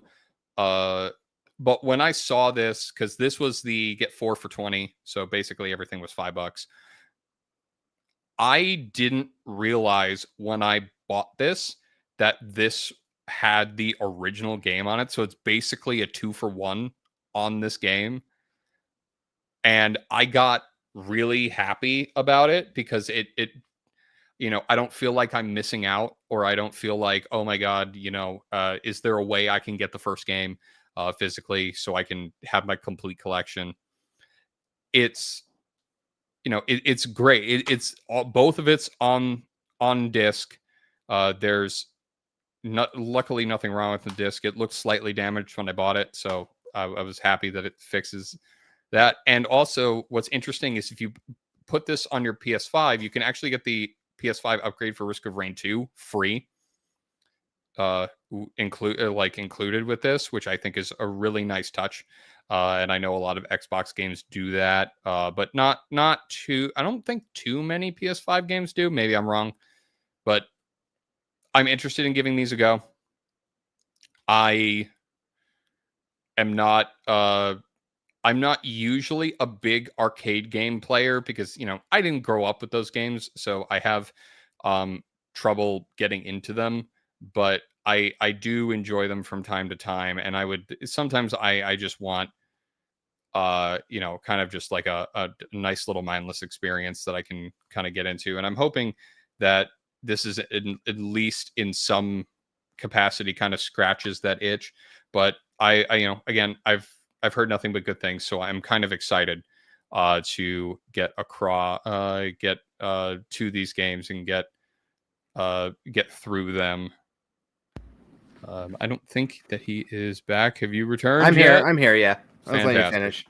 Yes, but this is the game that I was talking about. And I really like when they do this, when they go, oh hey, yeah, we put this this sequel on disc, and we're going to include the first game just so you have it, which I think is really nice. Right on. That's good. That's good. I've never played this game. Have you? No, I have not, but I have heard nothing but good things from the people who I've listened to who have played it. Okay. I got one more game I want to share, and then yeah. How about you share like two more then? Okay. So we can move on to a game that I have never played any of the series of. Shenmue 3. Shenmue 3. I have never played a Shenmue game. from the reviews, like I've watched, because I've watched a lot of like classic game reviewers, like like an old one was like Classic Game Room was one, and when I was watching clips of Shenmue, it didn't look like a game that would particularly interest me. I know, like it. I believe this series is what helped inspire like things like Yakuza in in the future. So I want to give these a try. I don't know about you, but I haven't heard too many great things about this game. There, But yeah, this one I heard sucked ass. yeah, I'm not gonna get around it. It's just everyone said it was terrible. yeah, and that's kind of disappointing because I believe this was a Kickstarter, like originally, and everyone was super excited when it got announced, and it's kind of disappointing that it was bad. But again, I'm a sucker for good deals, and I'm a sucker for owning complete series. So I'm excited to get the copy because I know it's like there's like a remaster for 1 and 2, which I want to get because I'm not buying the original copies. Those are far too expensive for my blood. But I've always wanted to give these a shot, even if they're not particularly my thing. Because I'm not a big beat 'em up guy. Never really have been. But I'm always willing to, with few exceptions, to give games that I'm not particularly like happy with, like game genres, like a go that I normally wouldn't have. Right. All right. Yeah, and that's pretty much all I have for this one. Not too much to say about it. It was pretty much, it was a 4 for 20, and I'm like, oh, this, I may have this on Steam, but I've never played it, and I kind of want it for the collection. So let's see what we can get out of it. Do you want me to go to my second to last one, or do you? Yeah, second to last one. Yeah. Okay, so let's go with one that I kind of just said fuck it, and I picked it up because I needed a fourth game. The Marvel Avengers game. Oh, very fun. I have not heard good things about this game. It's terrible. I have heard that it's really bad. No, it is terrible. I've played it. It is terrible.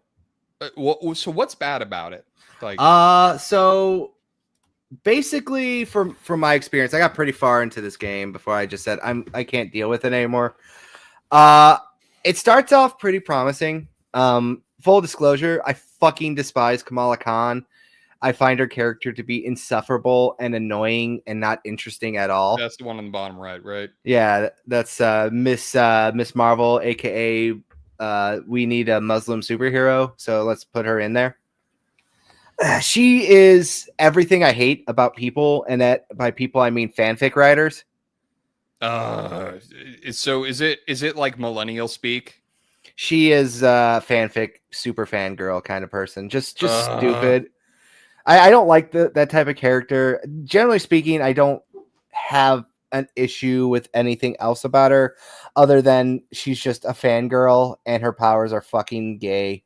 It's one of those, she kind of feels more like a self-insert than an actual character kind of deal. She feels like what would a middle-aged board member say the kids really are into? And then we got to make sure because of the time period. Yeah, and because of the time period, we gotta make it diverse. You know what I mean? Yeah, it's almost like a paint by numbers kind of thing. Yeah, the gameplay is not that great. Like you could tell this game was originally supposed to be a single player game. That's for sure because it starts off pretty good as a single player game, but then as you play more of it, you just get bored. Like you play as the Hulk and he doesn't feel like he does anything, it's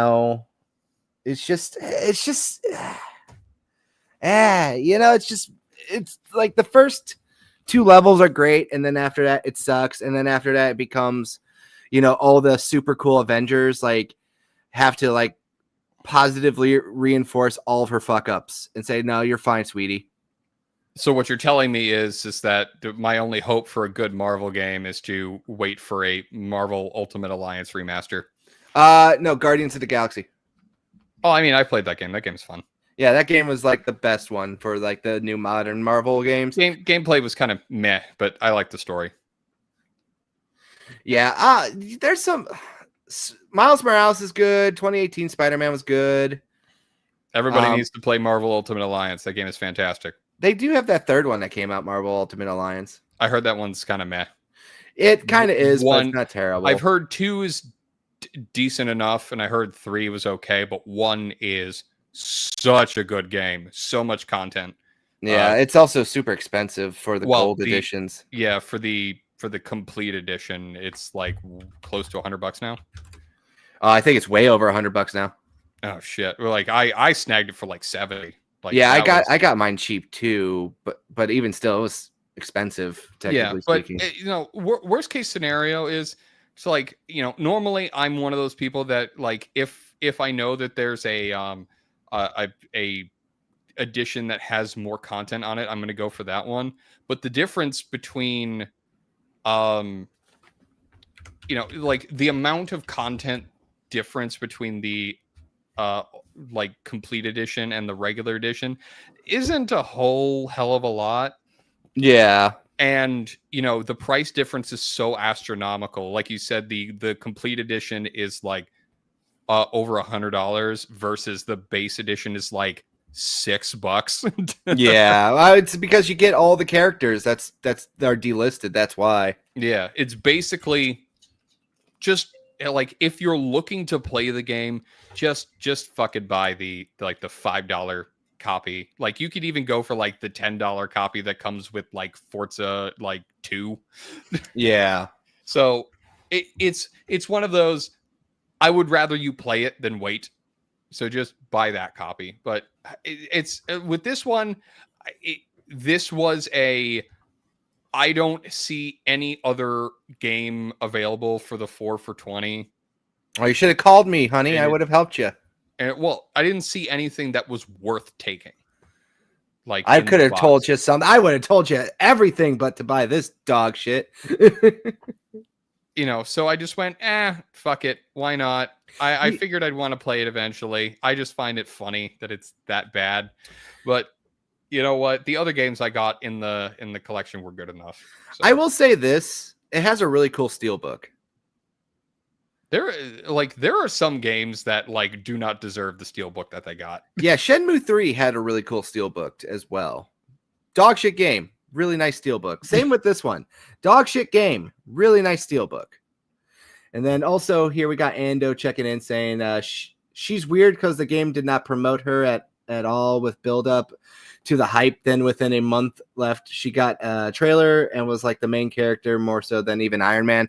Yeah, that's true. Because the Avengers don't like really play any part into it. Like the first level opening is pretty cool when you got Thor, Black Widow, Hulk, Captain America, Iron Man all fighting on this bridge and shit.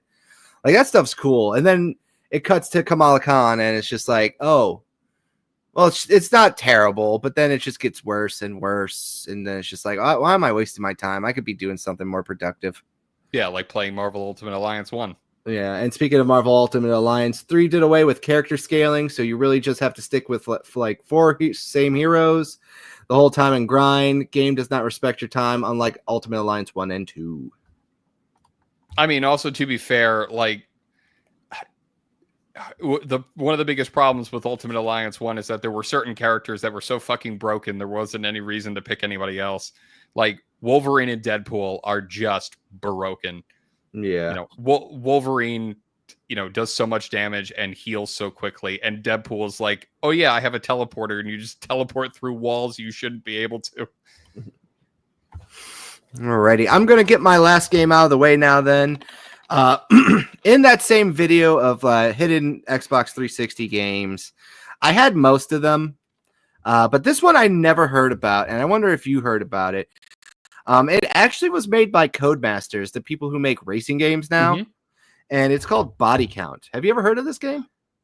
I recall seeing the cover before, but I have never played it. How expensive is this game? This game I got for $20, and that's complete. I guess it's gone up in price. It's got the manual and everything, and secondary DVD case, which I got to replace one day. I mean, there are worse things it could be in. But yeah, I recall seeing it. I don't remember if this game's any good. My gut's saying no. I heard it like when I was listening to video, they said it was pretty fun because you got a weird, interesting combo system, and everything kind of blows up. THQ as well. This was a THQ published game before THQ died and then rebranded. Yeah. But besides that, it's a first-person shooter from back in the 360 era. It's got some multiplayer and co-op elements to it. I'm very interested to sitting down and trying this one out because I'm always curious to find out more about those 360 PS3 era first-person shooters. Games like Bulletstorm and stuff like that too that came out around that time. Have you played Bulletstorm? I have not, but I heard that the ports were much better. I bought that game when it first came out. It's a resounding meh. But that should do it for my kind of pickups here. You have one more game you want to show off, so let's hear it. Yes. So my last game is Ni no Kuni 2. Ni no Kuni. So I have never played the first game. I do own it, but I've never played it. So I never got a chance to pick up the second game, but I saw it for $10 and I went, you know what? I think it's time that I finally pull the trigger on it. So when I eventually get around to playing the first game, I can jump to the second one if I actually enjoy it. I've heard this is actually kind of a departure from the first game. It is a big departure. Also, you get to play as the president of the United States. Weird. Yeah, that guy right there with the blue coat, that's the president of the United States. And that's not really a big spoiler because you learned that at the beginning of the game. That's strange, but okay. He's got a gun. It's the greatest thing ever. You go into this world, he's just shooting little rat people with a gun. He's like, get away. That's hilarious. I've heard very mixed things about this game. Yeah, you either love it or hate it. I'm not I'm not super thrilled about my chances of liking this game. I'm expecting to not like it. What type of game are these games? I don't recall. I kind of just picked it up on a whim. What was I gonna say? They're kind of like a little bit of base builder action RPGs more than anything else. Ew. Yeah, I'm not liking my chances here. Right. You might like it. I didn't get too far into this game, so I couldn't really tell you too much. I'm just hoping I at least appreciate it for what it is. That's all I want. Because again, I paid $5 for it. I've paid $5 for worse things. I paid $5 for Vampire Rain. That game is dog shit. The greatest game ever made. I hate that game. My favorite Two Best Friends episode is Vampire Rain. I played it once when I still did my 12 Bad Games of Christmas streaming. I did that the first year I did it, and I hate it. It's so bad. I do eventually want to go back to it and force myself through it, but that's because I'm a psychopath. Yes, that is true. You are. You like to watch murder. Sure, whatever. Yeah, but it's back to this game. I'm very much kind of like a whimsical collector where I delve through the bargain bin much more so than Carl does, and I just kind of pick up stuff that I just think oh, this might be interesting, and I just kind of snag it rather than actually looking for specific games that are relatively expensive. Because my collection is filled with an eclectic bunch of bargain bin deals. Right on. Yeah, so that's all the games that I picked up. So there you go. That's a good way to end it here. So you can stop sharing that now, Mr. Jam. Shit. Yeah. All right. So now we're gonna get over to showing off some game trailers now. I got 4 lined up for things out there for people to look into that may or may not seen or missed these games announcements or updates and stuff like that. But before you do that, I wanted to say thank you for stopping by, everyone. And if you can, please leave a like on this video and share it out with your friends. It does help this channel grow, and we've been seeing some decent growths, and definitely been liking what we've been doing on this channel. So if you could, pretty please, just leave a like on this one for now. So with that being said, I'm going to share the first trailer of our day right here real quick. As you can see, it's 1 minute and 6 seconds. So let's get going.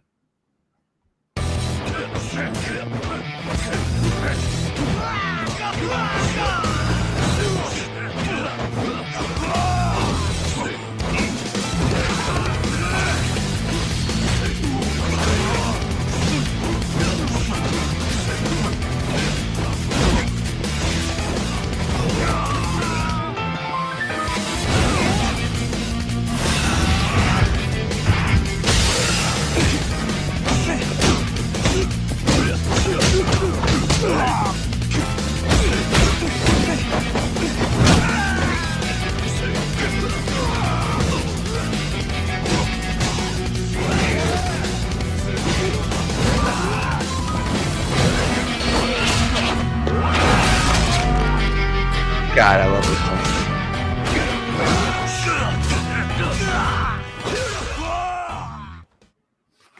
So what we just saw there was the Dark Tide Combat first look trailer for Yakuza Kiwami 3. That game looks so good, and the Dark Titan story is a side story that they're including with this remake for Kiwami, which is a separate story as well with the antagonist of the series. So yeah, like how is that going to run on the Switch 2, man? They're porting that to the Switch 2. I don't know. Like sometimes I just feel like they work some like weird magic to make shit like that work. Yeah, I agree. Yeah, but that looks cool. What'd you think about that trailer?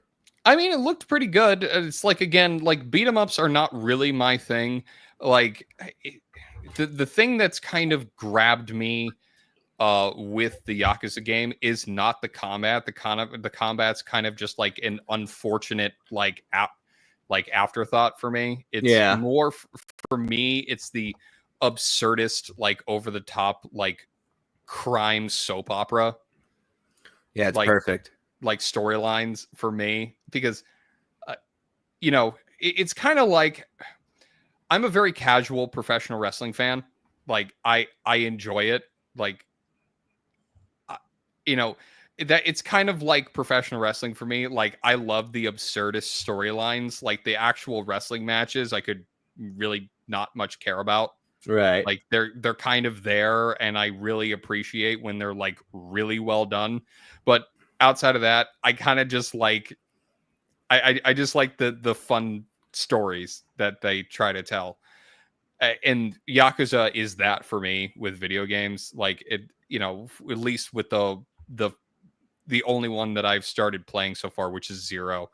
It's the story is fucking dumb, and I'm so into it because of how silly it is.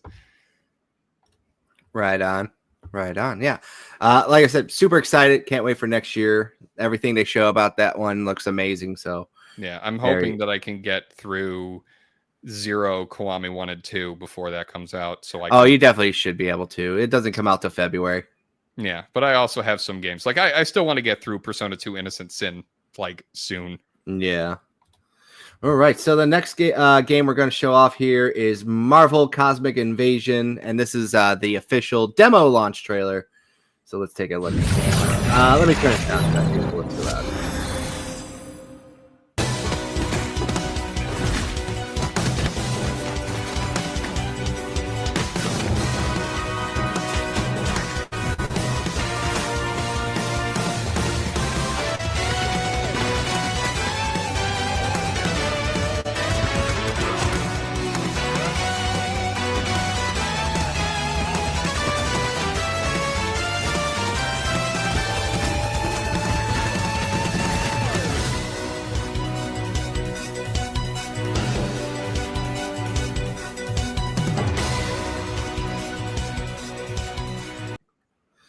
So yeah, if you like those beat 'em up like a Scott Pilgrim versus the World type of games out there, I think this is the same team that made those Teenage Mutant Ninja Turtle beat 'em ups recently too. So if you want to check out the demo, it is available now on Steam. I will say one thing is, like, you know, as I've said several times on the stream, I'm not the biggest beat 'em up fan, but I adore that aesthetic of that like 90s Classic arcade, like arcade cabinet, like beat 'em up like aesthetic. I love it. Like I love like the you know, like the original like Teenage Mutant Ninja Turtle like arcade cabinets and the Simpsons like arcade cabinet. I love that art style. Like it's such a nostalgia trip, you know, and I hope it's good. It looked fun. Yeah, it definitely looked like it's going to be a fun party game. I can't wait to actually play this with some friends for sure. Yeah, like I played co-op like a couple of missions co-op of the Shredder's Revenge TMNT game, and that was fun. So if it's made by the same developer, I assume that I'll enjoy it. Right. At least as long as I play it with friends. Then we got Mr. Electric Porpoise here, Mr. Kenneth here, you, Adam, and Gay M the first.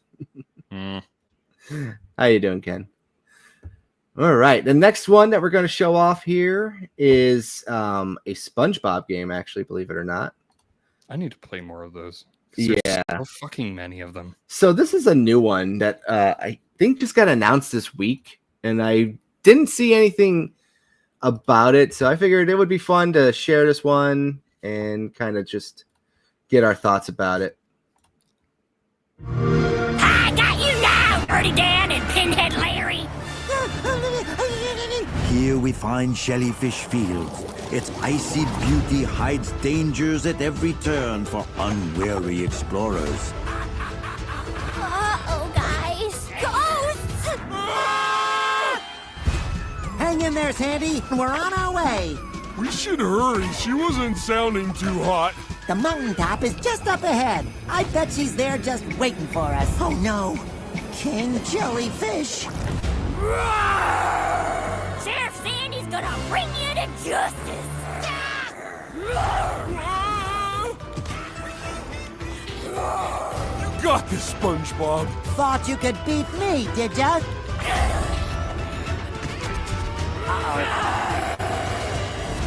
Did we win?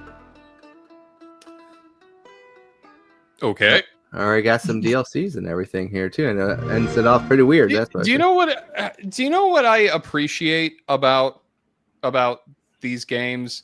It's a weird thing to appreciate, but I appreciate about it. Like the only SpongeBob game that I've really ever played was the movie tie-in game that from the PlayStation 2 era for the movie that released.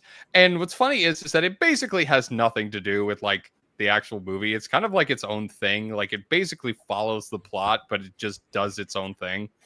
And I like it. But the aesthetic of the SpongeBob games has like basically not changed since those PS2 games. Yeah. It's basically just slightly updated the textures on that same aesthetic, and I appreciate the consistency. Yeah, I will say I never played any of these games like Battle for Bikini Bottom or anything growing up. I didn't hate SpongeBob, but I was not really the biggest SpongeBob fan, if that makes sense. Yeah. So, you're clipping again. But sorry. You're fine. But yeah, that's for sure kind of like one of the things about this this new one. It looked pretty interesting. I wanted to share it. There was also that Patrick Starfish game that came out last year. Did you play that one? No, I almost did because there was a time when it was on like Amazon for like $10, and I was like, I almost bit the bullet and got it, but I couldn't justify it to myself. I did because it was the Switch version had a steelbook, and it was a Patrick Starfish steelbook. That makes way too much sense. But I want to play these games. Like I want to play all of the SpongeBob games, like you know, like the mainline ones, because they just look like dumb, stupid fun, and you know, I like games with good stories, and I like games, you know, every once in a while that have like pretty cool, challenging gameplay and new play styles and everything. But every once in a while, I just want something that's completely fucking brainless, you Yeah. know, and the SpongeBob games scratch that itch because obviously, like, they're made for kids, but uh, you and I are around the same age, give or take a couple years, and SpongeBob was like one of the TV shows of our Yeah, age, exactly. and the fact that it's still going is amazing. But I've always had a soft spot for SpongeBob, so I do wanna give more of those games a go. There's nothing wrong with that too. It's fine to play games that are like just fun, Yeah, just try them out type of games, nothing too hard, just yeah. a good experience, walk down memory lane. Not everything needs to be Expedition 33. Like, Yeah. some things can just be dumb. It's like me replaying all the Pokemon games, and every now and then I'll have a person go like, "Oh, you play Pokemon games? Are you gay?" I'm like, "How about you go fuck yourself if you consider that?" Who the fuck says that? Like, Pokemon is literally the most profitable franchise on the planet. Oh, I'll tell you who. Butthurt Star Wars fans that I tell, oh my god, fucking read a different book. So that's usually who are the people who tell me, "Oh, you play Pokemon." I'm like, I hate social media so much. Like,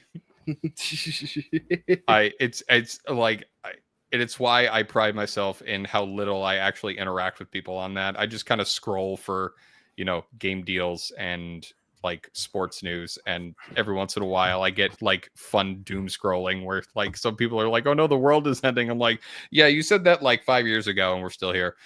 Yeah, exactly. So I got one more trailer to show off. This one is for a game that I think came out today. So it's a launch trailer, but just to remind everyone, turn this down a little bit here. We got the new Digimon game that came out today. Agent, your mission is to find the cause of these anomalies.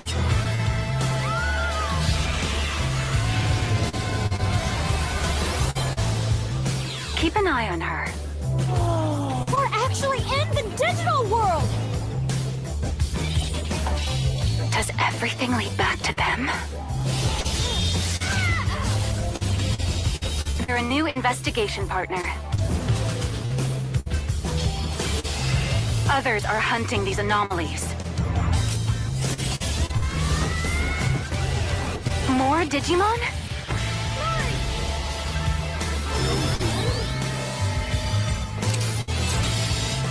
I forgot how absurd this franchise Agent, is. we need you. Yeah. You must. It's gotten like silly how like half of the Digimon are like silly, cute little monster things, Fur-bait. and then the other half is like complete and utter gooner bait. Yeah. It's just like, what's going on here? We've long long gone are the days of like the original like anime. How many Digimon games have they made? Like, way too many. I guess there's like some really good ones on the DS and Game Boy Advance. A couple of them, like on the PS4, I have like one or two of them. The ones that I'm really only interested in because I've heard that they're actually good are like the Digimon World games on like the PlayStation 1. Yes. Number 1 is shit. Number 2 is really good because it's a dungeon crawler and it's actually pretty fun. 3 I haven't played in forever, and that's one I need to add to my collection, but that one's also very hard. They're all expensive now. That's another problem. And that's why I haven't bought them, because they're pricey. And I want them, but I can't justify buying them right now. Alrighty then.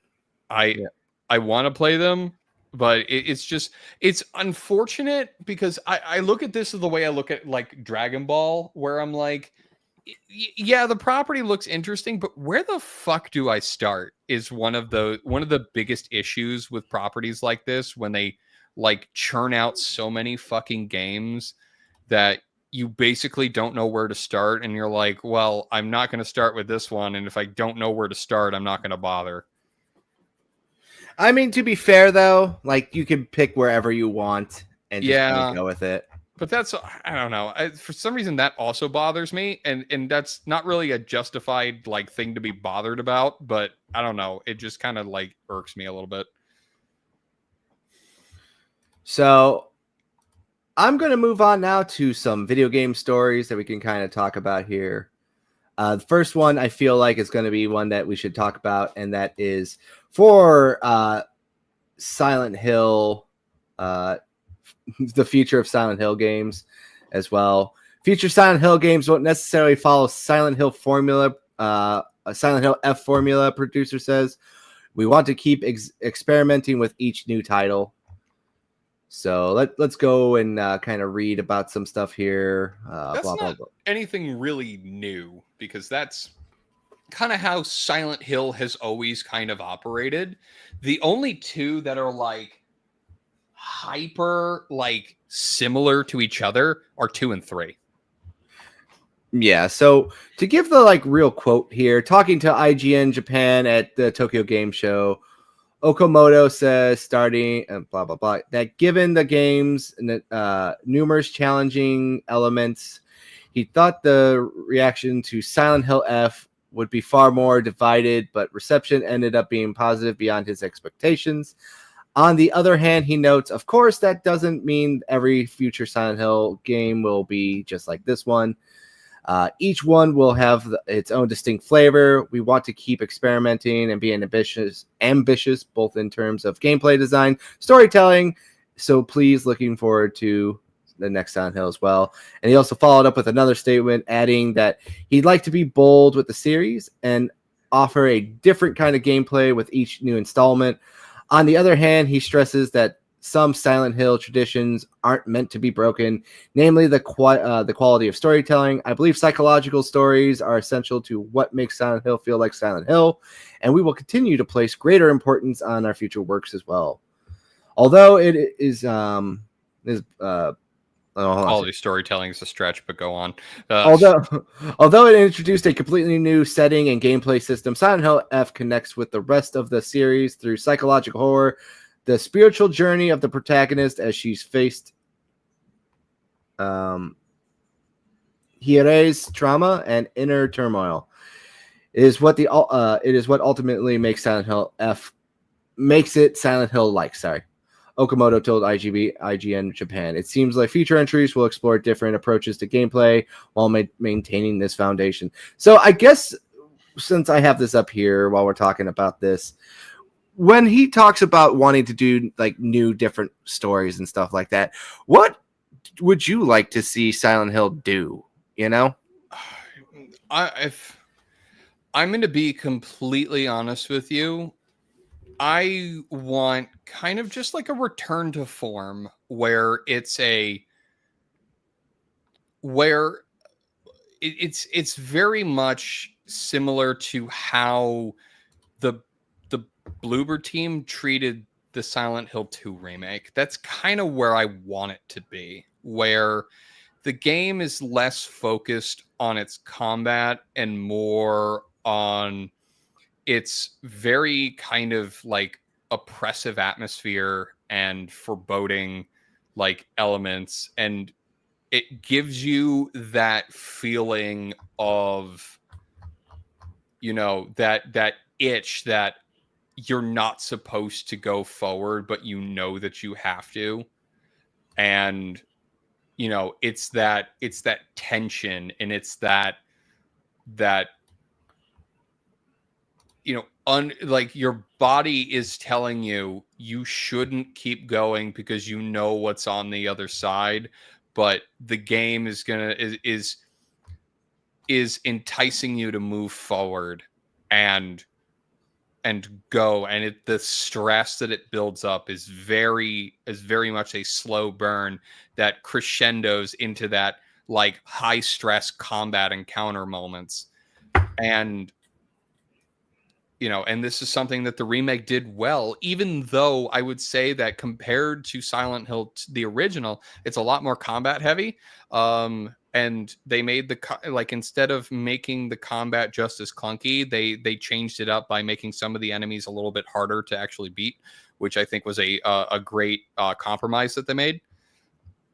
In Silent Hill F, I feel like he's kind of blowing smoke up his own ass a little bit by comparing it to like the other Silent Hills. It's really not. It's kind of a pretty far departure from like combat wise, because it relies a lot on kind of like jump scares a lot, because if you've played the original Silent Hills games, it's like they don't really do jump scares that often. They don't really do surprises that often. It's very much a slow burn that's supposed to wear you down and stress you out while giving you very little time to recharge. Because one of the things that it does exceptionally well, and this game very rarely does it, and it upsets me because of that, is the radio. The radio that you have, what happens is that when a monster's nearby, a feedback mechanism on the radio, starts, and you get this crackling interference sound that you get from the radio, and that tells you an enemy is near, be careful. And that really like gets your adrenaline pumping, and it really wears you down. In this game, like the scenery will shift, and sometimes it's it's pretty violent. Like you'll turn around or you'll come out the door and there'll be like scarecrow like porcelain dolls like standing in creepy poses in the hallway, and you're like, yeah, that's creepy. I know one of them is an enemy, so I'm not really worried. But and then every once in a while you'll turn a corner and then it'll pop up and smack you, and you'll be like, oh shit. But it's that quick little fright and it's over. And I feel like enemy placement is one of the weakest elements of F, and I want to see more of the originals. I want to see more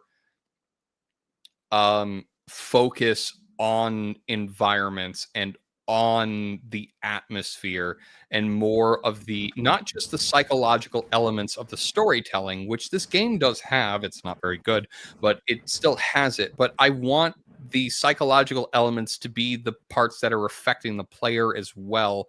And you need really good directors and producers to get that through, which the Team Silent team for the first 4 had in spades. They did exceptionally well, and I want more of that. Okay, let's just type this in a file here. No Jap bastards next time. Got it. Well, the Team Silent development team is Japanese. No, JM says very disappointed with the yellow men working on the game. Got it. I can't take you anywhere.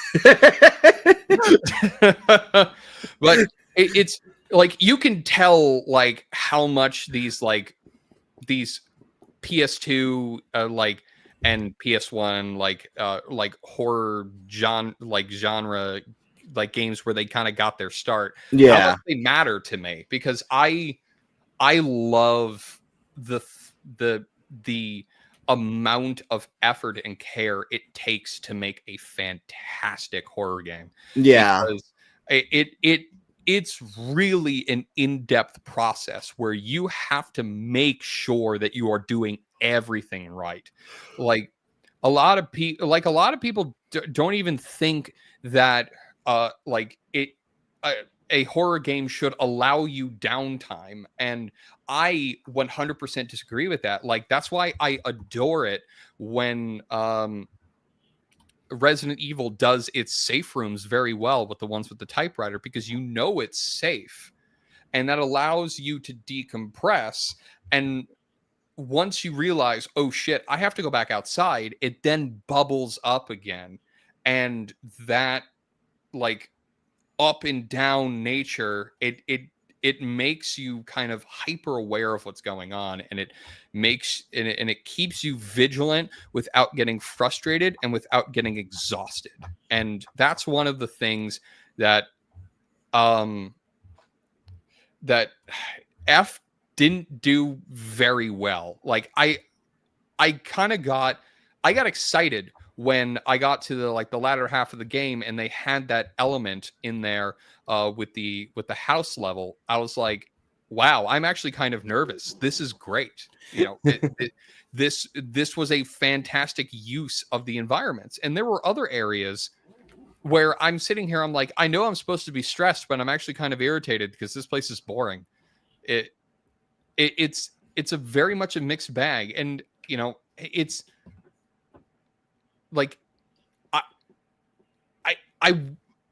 I want them to actually go back to Silent Hill. Like that's my thing as well, because I know like, it's just a series title. No, it isn't. It's not just the name of the video game. It's a location. It's not just a theme. It's a place. And it's a place where people worship like demons that they believe to be gods, and it's places that rip out like the deepest, darkest fears and trauma and turmoil that your soul has been feeling your entire life, and it brings it to light, and you have to process that trauma, or you have to come to a conclusion that is unpleasant for you. Like James Sunderland, what's basically considered the canon ending is one of the saddest endings in the game, which is basically he comes to terms with the fact that he killed his wife, and and he realizes like the trauma is too much for him, and he can't get through it, so he kills himself by driving into the lake and drowning. Spoilers. And shut up. It's a 20-year-old game. No, it isn't. It just got a remake. Shut up. It's a really sad story, but watching his journey unfold, where he comes to figure out, he just comes and just keeps coming. Why did I agree to be on this? I couldn't help it. You just set it up too perfectly. I know. I get it. I wouldn't have passed on the opportunity either.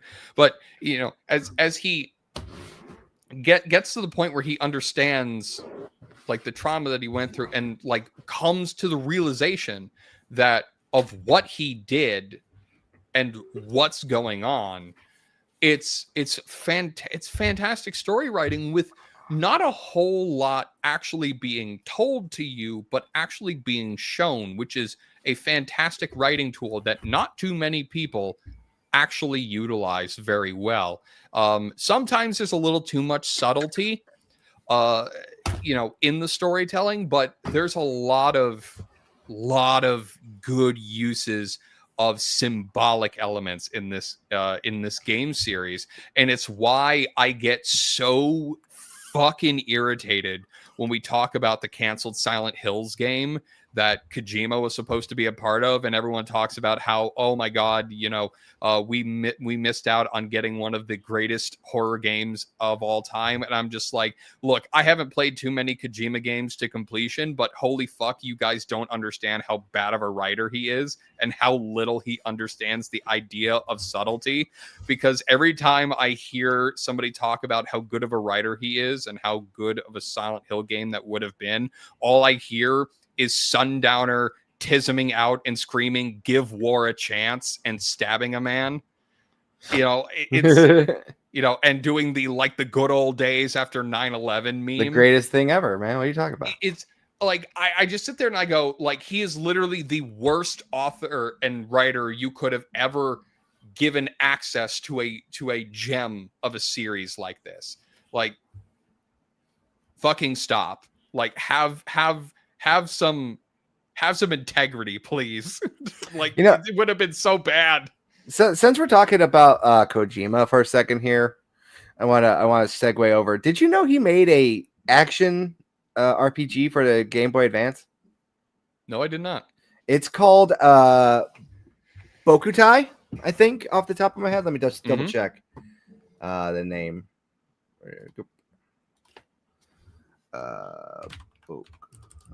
Actually, I'll put up this clip real quick here.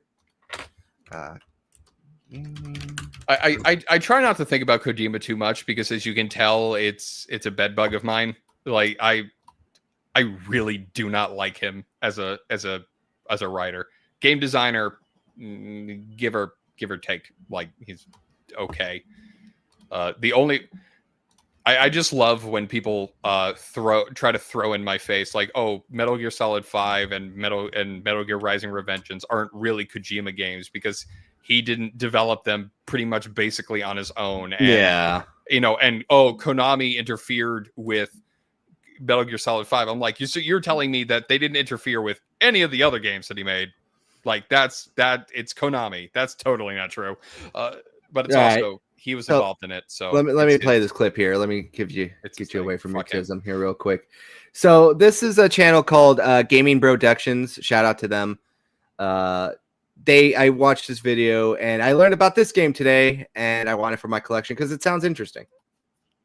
Coming up next, we have Boktai, The Sun is in Your Hand. Boktai was released for the GBA and developed by Konami. The game was actually designed by Hideo Kojima himself. Some of you might be asking, can one of his games really be considered obscure? I think so. It's easily one of his most lesser-known titles. Is Duel not an obscure film just because Steven Spielberg directed it? I actually don't know. I had to Google that myself, but anyways, the point being is that Boktai is obscure enough. It's also incredibly unique. Video games have been a lot of things over the years, but they've never really been an outdoor activity. Hell, that's a large part of the appeal for a lot of people. Hideo Kojima saw that and was like, nah, screw that. I'm gonna make you nerds go outside. In Boktai, you play as a vampire hunter, and your gun is powered by solar energy. Real life solar energy. This means you actually have to go outside and be in the sun to play it. Well, you don't have to, it just makes it easier. There are in-game stations to recharge your solar energy at, but you'll have to avoid enemies until then. Stealth is a pretty big part of the game. Yeah, go figure, right? Puzzles are as well. There's also a day and night mechanic which factors in when vampires can appear. It's pretty cool. What's also pretty cool is the music. This has gotta be some of the highest quality sounding music on the GBA, period. I mean, it is Konami after all. Boktai did actually get a sequel, which is probably even more obscure than this one, but alas, it actually got 2 sequels. The original is good though, and worth playing. Oh yeah, and if you don't want to worry about the whole sun mechanic, there is a patch you can download to get rid of it. So yeah, that's the game out there. That's from the Gaming Productions channel. Man, Kojima really likes his gimmicks. I will say that about him. He is a very consistent man when it comes to that. Yeah, so I also that looked posted, interesting though. Yeah, that one looked very interesting. I looked up the price for it. It's like $200. It is one of those rare Game Boy Advance games. Is that complete in box or loose? That loose is like $150. That's a surprisingly close in proximity value to the complete in box. That's usually not the case. Yeah, I have been having a hard time finding this one. Like, it's very obscure and rare. I also posted in the chat a link to their channel if you want to watch that video. I like that channel a lot for JRPG content. I've been trying to get them to come on this channel. Hopefully one day in the future we can get them on. But yeah, that's a game that I heard about because we're talking about Kojima, so I figured it'd be a fun segue. That game looks very interesting, and I'm very tempted just to buy a loose copy of it and just buy a repo box. It looked fun. I'm just not into the idea of it forcing me to do something that may not be, feasible because, the little mechanisms that require it to be outside may actually be, broke. So I'm not, I have problems with gimmicks like that because, of the obvious shelf life of them.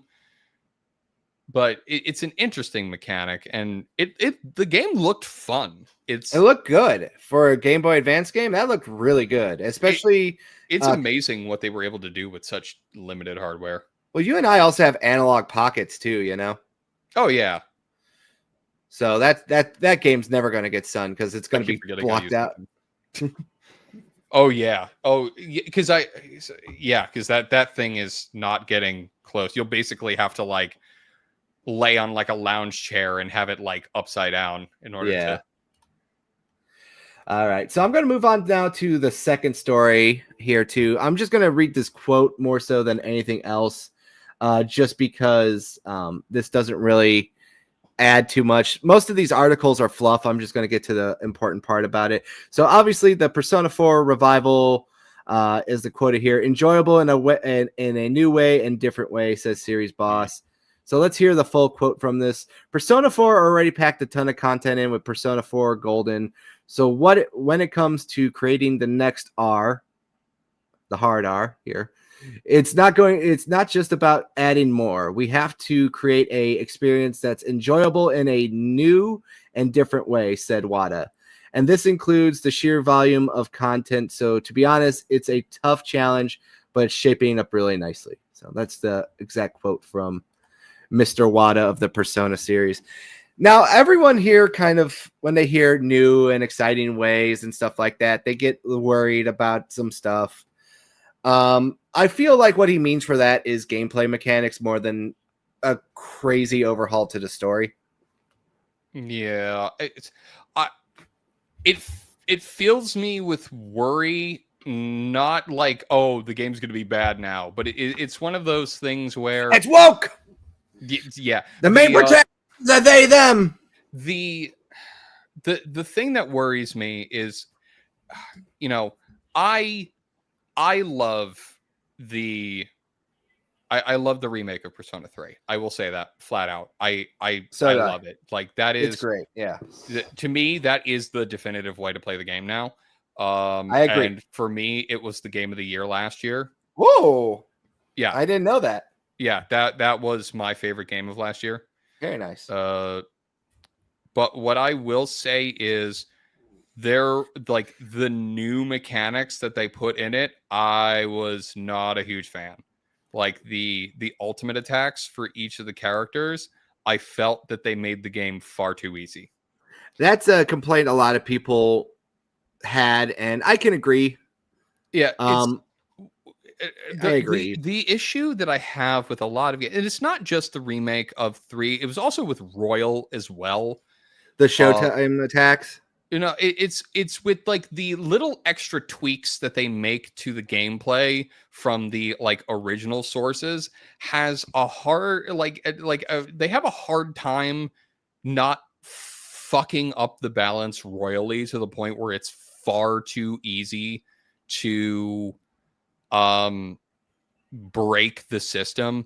Because if you remember in the original Persona 3 games, the SP items were basically an extremely limited resource.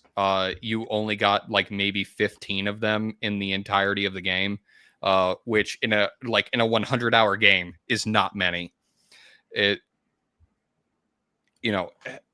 And it made you really wary of using them. And basically whenever I would play them, I would save them for Nyx. Because I would cheese it by using the Armageddon tactic, because, I don't have fucking time for this and I actually want to beat this thing. The problem with how Reload is structured is that SP items are quite easy to come by, and you don't really need like good ones like the Somas. You kind of just need basic ones, and then get your like ultimate attack up, and then you can just spam Armageddon so easily, and the other ones so easily, and they give you such an unfair advantage in your favor that I basically just breezed through the entire game, and it just made it completely pointless. But to be fair, I'm sorry to cut you off here. Mm-hmm. We know what the fuck we're doing. That is also true. I'll give you that. But I feel like you could easily stumble upon these cheesing tactics naturally. Oh, hold on a second here. Now, have you ever met my wife? Yes. She could not figure that shit out. Strange, but fair. You gotta understand here too. When you have people first coming into a series or a video game in general, there's always going to be people that have no fucking clue what they're doing. Or as our friend Mr. Trump would say, they don't know what the fuck they're doing. And that's my wife with a lot of video games. My favorite thing ever was when she played her first Pokemon game, and she was like putting items on her Pokemon, and I was asking him, like, are you reading what these items do, like, at all? And she was like, what do you mean? I'm like, well, you put on black sunglasses, and black sunglasses raises dark moves for dark Pokemon. Yeah. On Pokemon that had no dark moves. So, there are people out there who kind of will not figure out these tactics and will get bodied by some things that would seem trivial to like someone like you and me. You know what I mean? That's fair. Just as a heads up, I'm not like clicking like I was before. Am I? No, you're fine. Okay, because I just see like the little like voice thing on StreamYard kind of going up and down a little bit. But but you're right. I will give you that. But it's just my worry for Persona 4. As you know, like this is my favorite of the Persona games. Mm-hmm. So I'm wary because Persona 4 Golden is already easy. And is it easy though? It's kind of hard. The first couple dungeons, I would say. I would say that that FES, Persona 3 FES, is like the hardest of like, the old definitive editions of each ones. Oh, so yeah, definitive editions. I could see that. Yeah. Yeah. So it was very, I breezed through it pretty easily, and I'm just afraid that any changes that they make will make the gameplay a joke. Like, I'm interested to see what they'll expand on story-wise, and I'm hoping that they make cool, like, little new social links and have them all voice acted like the... Oh, stop. You're triggering so many people by implying that they make stuff cooler. Just saying, like you're making some people. Yeah, but their opinions don't matter to me. Like that's. I know. But if have you ever watched the Persona 4 anime? I have not yet. It is on the to-do list. It is fantastic. I will tell you. Like it's one of the few. Buy them. Sorry. Yeah, I actually own it physically. It is fantastic. It's definitely worth the price. There is an exclusive character in it. I think that was supposed to be in the game, but it was cut. People are theorizing that she is going to be in the game and will be an extra social link, which I think will be great. But I'm excited because it's the only Persona, like the modern Persona, like 3 through 5 that doesn't have like a true modern implementation in like the in the Persona 5 kind of gameplay style, because updated graphics. Yeah, basically, updated game graphics and kind of updated gameplay, because what I'm hoping for the most is making the dungeons in 4 a little better, because I don't know about you, but in my opinion, the actual dungeons are like the weakest part of the game. The last couple dungeons are dog shit. I will agree with you, but I like the theming. You know what really sold the theming is great. I just find the bare bones procedurally generated like straight hallways to be bad. I agree with you, but the best part about Persona 4 was not the the dungeons, how they were made. Was just the dungeons. How that sounds stupid. Let me rephrase it. It wasn't from like how they were structured from a gameplay perspective, but how they were themed and the music and stuff. Like I do think it's very thematically like consistent, which is It's I good. think the brightest point, and I think it's something that 4 did exceptionally better than 3 in terms of like its dungeon layouts. Well, because you have Tartarus and it's Yeah. like a continuous tower. Yeah.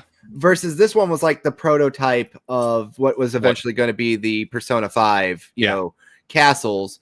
And they were done great, you know, like, and another thing too is each one of them had amazing soundtracks that went with them. Like, I think a lot of people, like I've been trying to say more and more when I talk about stuff like sound design and music and video games does matter. You know, like the whole club one, the bathhouse one had like a really good one too. The video game soundtrack, I think, is a very underrated musical score in that game. Kind of what I'm more interested in is how they're going to handle the music in Persona 4 revival, whatever they call it. Because Persona 3 had a really good soundtrack. Mm-hmm. Like, I love it. But then, like, when they did Reloaded, it made that soundtrack so much better. I kind of hope they do what they did with Reload, because you know, I didn't really care that they remastered like the main battle theme. What I thought was really cool is they actually put in another one, and that new one I actually thought was really good. I actually preferred it and liked it when it was that one instead. Yeah, I agree. And I also really liked the new opening. I was just about to say that. Yeah, I was literally about to say that. I'm glad you said that. That opening is fucking amazing. Yeah, one thing that I hope that they do is make the No Shadow World. Make the opening a little bit more consistent, like with the overall tone of the game, because the problem is with Golden's opening. I love the song. Too whimsical, the opening. It's such a whimsical opening compared to the original, which has bright points and also very dark points, because it's Persona 4 is much more lighthearted than the cast of characters are really I cut you off, but like the cast of characters in Persona 4 I think is the best out of all the Personas. Oh yeah, I would agree with you on that as well. But I counterpoint in on 3's behalf is, the original 3's didn't have social links for all the characters, which I think it like hurt it in terms of you getting to connect with the characters, and that's why I'm happy that Reload kind of did that those little like mini social links, which the system, which I didn't think was fantastically executed, but it was a nice nice addition, and I very much appreciate that they did that. And like I said, I like I said, Persona 3 is my favorite Persona. Oh yeah, and I feel like I just like the theme of it a lot more than say for example Persona 4's overall theme. Oh yeah, but I feel like Persona 4 had the fucking hands down best cast. Oh yeah, it has the best cast of characters. I think 3 executes its thematic elements a lot better in its within the overall narrative. But I think in the environments, I think 4 does it a little bit better. What I'm hoping for is that there's a consistency in its opening, which the original Persona 4 did very well. And one thing that I'm very worried about, but I'm not as worried as I probably I'm a little too worried probably about it, because of the fact that it has a mix of its lighthearted nature versus the darker tones of like the typical Shin Megami Tensei stuff. Not so much like Persona 5, which very much has like a much more upbeat tone, despite the fact that basically there are war crimes committed daily in that fucking game. My issue is that one thing that I did not like about the Reload game for 3 was I did not like how its aesthetic kind of clashed with its overall thematic tone, because it's a super brightly like stark contrast colored game very similar to how Persona 5 is colored. Like, you can tell that their aesthetic choices were very much inspired by how 5 deals with it. Yeah, but As I a like that as though. like I like if I look at the colors in a bubble, the colors are fantastic. Like, the world feels like vibrant and like very lively, which is sometimes like a failure of many of these anime games, where it just kind of feels like it's just kind of window dressing for you to get to the next area. But with the original Persona 3, it's not just the colors that they used. They used very muted colors, very much toning down the brightness, with the exception of like Mitsuru's hair, for example. But even then, that was like a much, duller red than was used in Reload. I Using let me finish my I point know, I'll let you do it. first. Is there's a lot more duller, muted colors and very soft angles. Like, if you remember the character arts of people like Yukari, for example, there's a lot more rounded edges to them, as opposed to uh, Reload, which has much more angular faces, which to me makes them feel a lot softer in like presence, which helped with the overall like very melancholy, nihilistic like world that they're in, and the battling the elements of death and despair, and sometimes the oppressiveness of like life's journey, and growing through that and getting through trauma, or just processing the inevitability of one's own mortality.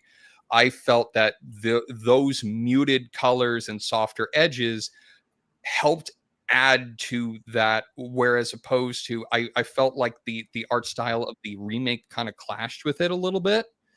And like, I still loved the art style, but I still kept thinking to myself, I'm like, this game looks a lot brighter than it probably should.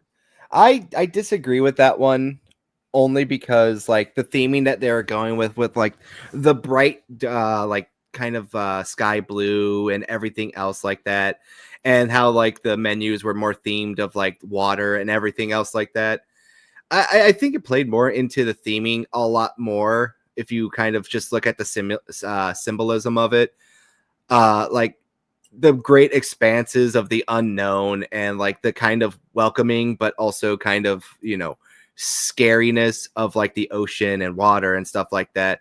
It's like the duality of like water gives life, and water can also take away life whenever it feels like it, Yeah, no, and I get where you're getting at. I just felt like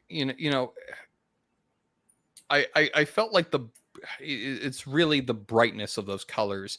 It didn't really give me that sense of trepidation of venturing into the unknown that I felt like it could have if they had maybe muted the colors just a little bit. I get your point, but it's also one of the big themes about Persona 3 is just the acceptance of life and death, and not to be afraid of it, Yeah, I understand. It does have a good symbolism to it. I would just kind of at this point just agree to disagree, because I don't think we'll kind of match up on this, but I very much understand where you're coming from. I get your point as well. It's just I enjoy the more cell shade color design out of a principle, and I feel like they knew the source material at least. Yeah. And I'm just hoping that that 4 kind of remains consistent with that. And I hope they keep the fog aesthetic with the game, because one of the things that people noticed with the golden version is that they kind of muted the fog aesthetic in a lot of the dungeons, which I hope they bring that back, because that is supposed to be a very foreboding, scary place with filled symbolism of like inner turmoil and trauma that you have to process and get over, or else it spells your impending doom if you cannot grow past it. And I'm hoping that they really lock in and get that aesthetic, because looking at the teaser trailer, it basically shows you nothing. It basically It shows was you, just thrown together. You could totally tell. One of the comments, it was just a funny meme quote that they find. They're like, "Fine, fuck you. Here, have it. We know you want it. Let us do our job, please." I'm excited for it. And that is one of those games. I don't know when it's going to come out. All I know is that is very much a day one purchase for me. If there's a collector's edition for it, I will be getting it. There is no question. But I'm very optimistic, but part of me is just I know they're going to do something that I don't like, and it's going to make me very grumpy. Right. And I feel you. All right. So we got one more point here to come around. And this is the big idea kind of segment here where we're going to talk about an opinion piece. And then we're going to give our own thoughts about it here. IGN recently shared a thing says, "I'm getting bored of every PlayStation game telling the same story." Where were these people 10 years ago? Yeah. And I guess this will be the closing talking point that I have here, because there are other things that we could talk about, but I just feel like it'd be like being a dead horse. Obviously, with the Game Pass price hikes and stuff like that. There's thousands of other people talking about it, and I'm not using this to console war, because I feel like this is something I wanted to talk about more.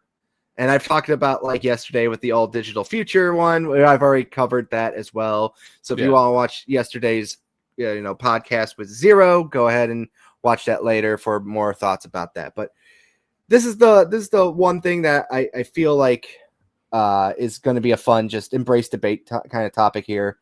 I feel like you and me kind of agree with the Sony PlayStation formula is kind of stale. I know I've said it a few times on different shows. I think you've probably heard me say this too, where I wish I had good editing skills so I could take a giant montage of all these Sony games and then just splice them in together constantly, and they basically could all be the same video game, just reskinned over and over and over again. Yeah, it's the unfortunate issue when certain groups, when they find a formula that works, they kind of just run it into the ground until eventually people tell you to fucking stop, and then they go, all right, we're gonna move on. As much as I love some of the early Assassin's Creed games, a lot of those just kind of just blend into one another. Yeah. And they basically all feel the fucking same. Assassin's Creed 2, Brotherhood, and Revelations, they're basically the same fucking game, mechanically. Aren't they just all sequels that were just pumped out, Oh yeah, they were just slapdashed out. This was back when, Ubisoft was making an Assassin's Creed game every fucking year as if it was Madden or something, which was exhausting. But it's they really need to spice up the formula, and it's this weird gritty kind of edgy how do I put it? It's very much a coming of age kind of story in many areas, with Horizon Zero Dawn, coming to terms with her super importance of, God, I hate that story so much, her being the basically the prophet of the God Door. The prophet of the God Door. I love that one. No, it's even worse than that. It's not just the prophet of the God Door. It is the prophet of the super smart, intelligent AI, who is also a black lady. It's such a stupid story, but it's the God of War games are basically Kratos coming to terms with like his new life and trying to protect his son and making sure his son doesn't continue the cycle of being Captain Angry Boy. And I didn't hate that as much. No, and that's an interesting story. What the only part of it, like, is I didn't play Ragnarok. I didn't really care. Yeah, The one thing that it's I boring. didn't like was in the fucking DLC. He basically has like a self therapy session with his Olympus like counterpart, and he's just like, "I'm better than this. I'm better than you." I'm just like, "Oh God, are we having a self insert therapy session here?" Of course they are, but it does make sense though. Oh, no, At least it makes sense. Yeah, Like, it was one of those. It's like I understood like the thing behind it, and that was more what annoyed me more than the story itself. I don't know what feel ya. happens in Ghost of Tsushima. I assume it's probably something similar. Yes and no. I would say it's more so like it's actually kind of the opposite. Because it's more so like Jin Sakai's story is more trying to break away from these silly traditions and just kind of do what's right more than do what is honorable. Yeah, Sony is very much into like the breaking the cycle kind of games because Yeah. I mean, isn't that like the fucking Last of Us 2 like whole plot? I don't even know what the plot is because I don't even fucking think Neil Druckmann knows what the fuck the plot was.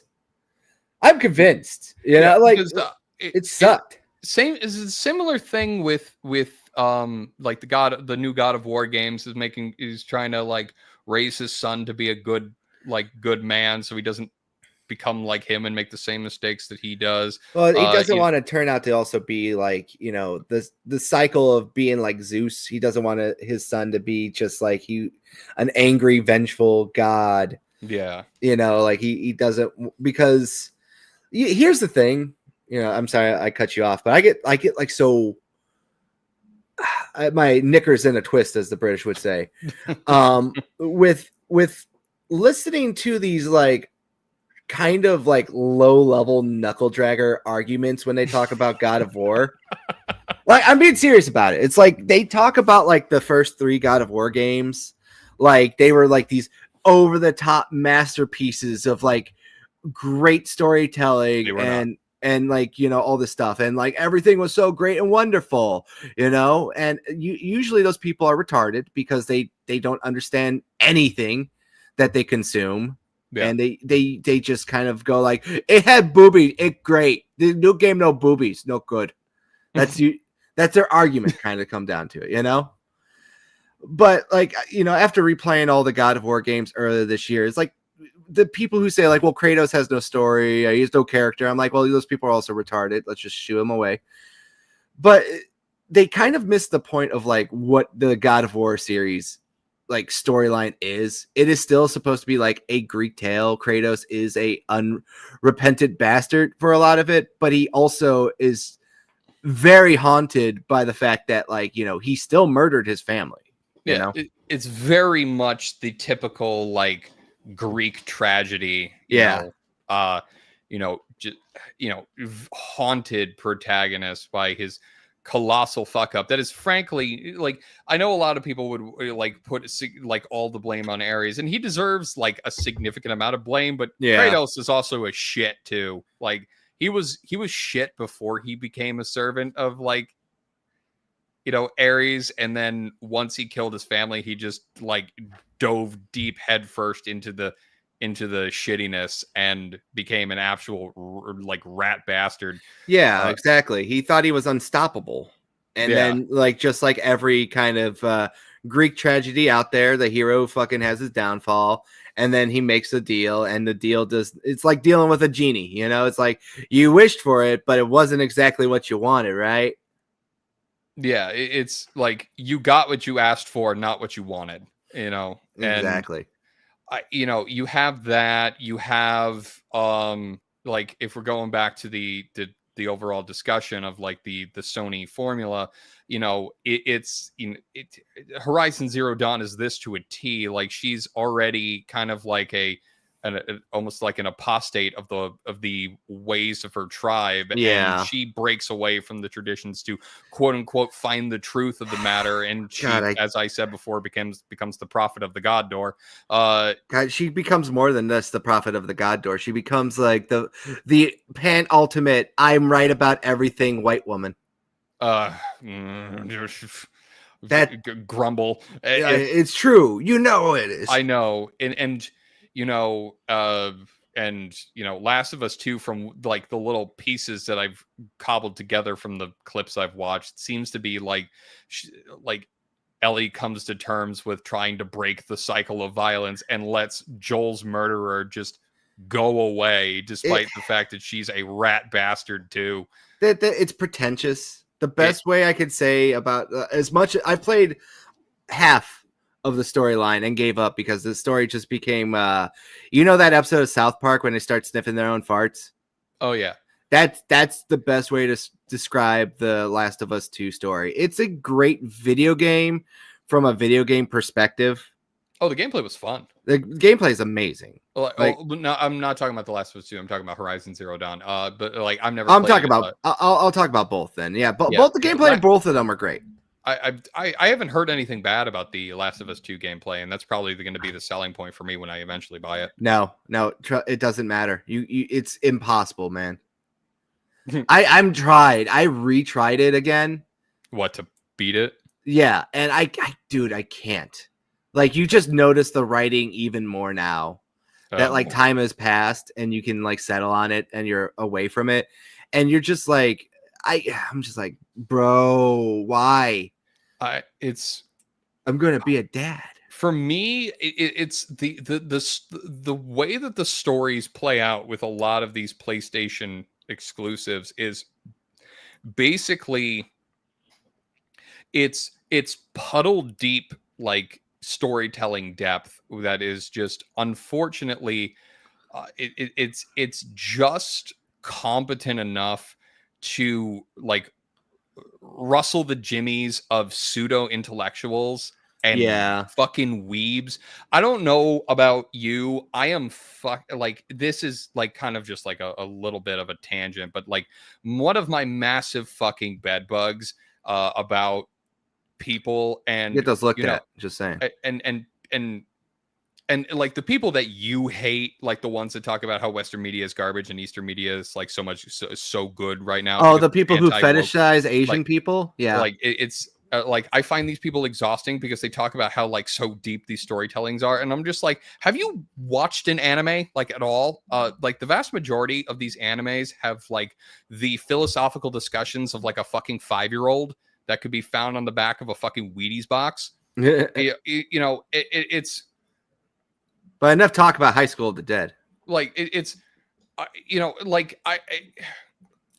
the whole thing, like everyone talks about is like, oh, well, like the Danganronpa games, like it's such like deep overall storytelling about like how there's always like the cycle and you can't have hope without despair. And I'm like, congratulations. You just had the philosophical debate of it like a kindergartner. Like, look, I too took for 1 year of humanities. Thank you. It's so surface level and ridiculous. And then they have these like stupid over the top like soliloquies that you would find in like bargain bin basement like fake Greek tragedies. And I'm tired of pretending that these are actually good writing pieces, because these are the people that think Kojima is actually a skilled writer, and I am tired of listening to his stupid over the top like absurd thematic like rants about how like militarism is like bad and violence US is bad, government and war, bad and war is bad and government's corrupt and all that. I'm just like, yeah, congratulations, you got where people were 40 years ago. The Cold War bad. And it's like, oh my god, it's so deep. I'm just like, this is the same pervert who made like a fetishized drinking of rainwater. Stop thinking this guy's deep. He's watched too many like retarded action movies and likes feet. All right, Like, let's get it back onto like the PlayStation side. Let's leave the Yeah. Kojima hate, right? Let's before we spiral off. sorry, Here. it comes out. I know. Trust me, I get it. Ugh. But I feel like the biggest thing is my theory is like I think PlayStation was a large beneficiary of Microsoft and Nintendo basically killing themselves at the start of last generation. With the Wii U being a colossal flop, and of course the infamous TV, E3 event, where they got overpraised for just being there. You know? Yeah, like, but that's pretty much been Sony's entire history. Like, they are incredibly opportunistic, and then they just shoot themselves in the foot. I mean, that's every video game company, if we want to be realistic. Yeah. It's just they go through their highs and lows. But Sony in particular, like, this is why I fucking despise listening to Sean Layden, the former PlayStation CEO, talk about the gaming industry, because I could have done your fucking job. It was the easiest fucking job in the world to just be like, holy shit, our two giant competitors shot themselves in both their feet. And now I get to also start at the 50-yard line. All right. You know? Yeah. It like when we look at games like, say, for example, Uncharted 4, Uncharted Lost Legacy, Spider-Man 2018, Horizon Zero Dawn, God of War 2018, Ghost of Tsushima, and Last of Us Part 2. Like, these games were all major hits. They all won some like awards. Some of them won Game of the Year awards for, the Keeley Awards that kind of are like the default, like, big nights because Keeley likes his money. But a lot of the biggest joke about them all is that they all basically are the same game. There's too much homogenization in these game things. And I've been pointing this out for years. But like, if you point it out, people just call you an Xbot or a hater, and it's just like, all right, whatever, that's fine. But the most unique game that I listed there, I would have to say, was probably Spider-Man. Yeah. And that's because it just felt different. But even then, Sony found a way to basically, homogenize that game in Spider-Man 2 to make it feel exactly like every other Sony game out there. Yeah, and I feel like this bleeds into the overall discussion of like the direction of the games industry in general, and like the overinflation of game budgets. Because as you can tell with the aesthetics of all of those games you listed, like they're AAA titles. Like they funneled a lot of money into these, with maybe the exception of Lost Legacy, which is garbage anyway. Yes.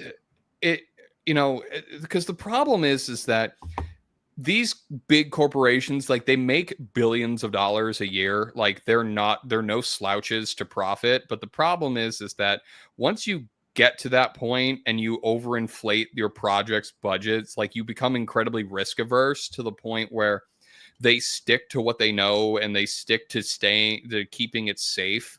And that strategy can only work for so long.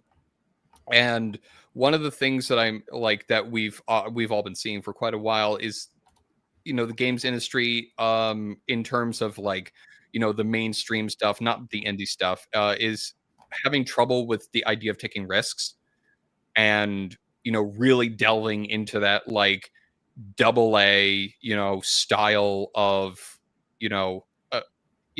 title IPs that we really saw in like the mid 2000s, with all of like the weird games that we would get during that time, and the overall like heavy, like risk heavy games that ended up turning into franchises. Right.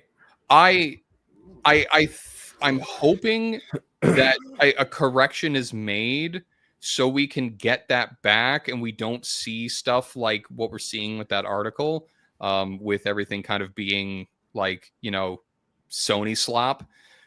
But I just hope that it happens without thousands of people losing their jobs. But like, that's just going to happen, though, Yeah, that is the unfortunate part, especially due to their overextension. But that's the thing that gives me right hope is a game like Expedition 33 that is a risk game. Like it's a very small studio putting heavy amounts of passion into their job, finding a fucking music creator on fucking SoundCloud that people are now campaigning to get a Grammy for Yeah, I saw that, yeah. their musical composition, and taking the gaming industry by storm and saying, hey, we don't need to do things the way that we've been doing them anymore. Like, we can go back to making passion projects and making good storytelling and making beautiful games with a fraction of the budget that games have been having, to the point where, like, they're running out of how many times did Expedition 33 run out of physical copies in stores? It happened several a lot, times. yeah. And they're reprinting them, they're re-releasing the collector's editions and stuff like that. But to also add that more into the point, Expedition 33 was very heavily marketed by Microsoft. Oh yeah, well they reached out to Microsoft to get the funding, and and to Microsoft's credit, they took the risk. Yeah, they put it on Game Pass. They gave it a prominent spot in their 2024 summer showcase, and then they even gave it a big boost with their developer direct too. They made it a key part of their advertisement. Yeah, and so I want more companies to do that. The problem is that these companies do that, but the problem is depending on what weirdo you listen to, you won't hear this type of conversation. Yeah, like that's my biggest problem. Is there's so many, just like, it's like that scene from World War Z. It's like so many people are just like falling on top of each other, trying to climb over that wall, and just like these giant bodies just like repeating the same weird talking points because they don't want to actually talk about gaming. And then if you sit down and like you just say something like that, they'll bring up, well, Microsoft just raised the price of Game Pass by $10 and they're evil and they're destroying the civilization of gaming because of X, Y, and Z thing. And then it's just like, you'll go back and you listen to these people's content from when they were older or younger, I should say. And they'll be like, well, how can Game Pass keep up with this price? They're going to have to like raise the price eventually for all the content that they're putting on here. And, they become like, financial experts and stuff like that. And it just feels like there's no consistency with talking about gaming. And it comes with like what I'm circling this back around with the PlayStation stuff. All these fucking outlets that are now complaining about Sony's storyline, always every year give these games 80s, 90s, B+, A+ rating grades. They're going to go out there. They're going to nominate these subpar games for Game of the Year awards and stuff like that. They will always you will go out there to like say the Golden Joystick, and the fans will still give these games high praises, high rewards, and everything else too, like it. The biggest problem is that they still sell. They still have a quality to them. Even if you don't like it as much anymore, even if the magic is starting to wear off a little bit, we kind of are like the real hardcore gaming audience at the end of the day. Yeah. Like you and me are actually hardcore gamers. Like we will play shit games and be like, well, that game wasn't that shitty. Or we'll have like a go against the consensus of like, oh, this game was amazing. It was like, was it really? And like they'll have that debate, but there's no incentive when you talk about these games sometimes to actually have like a real sit down conversation, or they'll just read the headline, or with most of these game reviews, they'll just go to the score and then go like, okay, they gave this like a B rating. I wonder how that goes with me. Yeah, and I think like the issue that a lot of gaming outlets and gaming YouTubers are running into is almost something similar to like what Sony was running into with its kind of very formulaic risk-averse strategy. Is with Sony, it's like they had as I said before, they have a lot of money riding on these games, which makes them risk averse, which makes the investors like very risk averse. And you're relying on them just going, okay, what made money? This made money over here, so let's do that kind of deal. Something similar kind of works with, like the gaming outlets and YouTubers, where they're like, well, this is my livelihood. I need to worry about where my next paycheck comes from. I need to figure out, based on the analytics, like what people want to hear. And I'm just going to talk about that. And you see that a lot especially with kind of like the anti-woke, like gaming YouTubers. You see them kind of delve into, the same topics that others do, where it's basically it's like listening to parrots, like talking about the same thing. Yeah. And it's about like, and I don't necessarily blame them either, because it's like, look, I gotta, it's like, I gotta feed my family. I gotta pay my rent. But it does like damage the idea of having a more nuanced conversation, because like it's those articles kind of set the tone for what these things are, because like a lot of people are complaining about like, oh my god, like Game Pass is getting so expensive, right? Whereas somebody like me, I'm much more curious about how like with Game Pass, how the advertised value of Game Pass, which is all the things that you've talked to me about, like what Game Pass offers, versus what I would call actualized value, which is what all of the customers are actually utilizing Game Pass for, and seeing how the value of Game Pass increasing kind of correlates to what regular gamers who are using Game Pass are doing, and seeing how that actually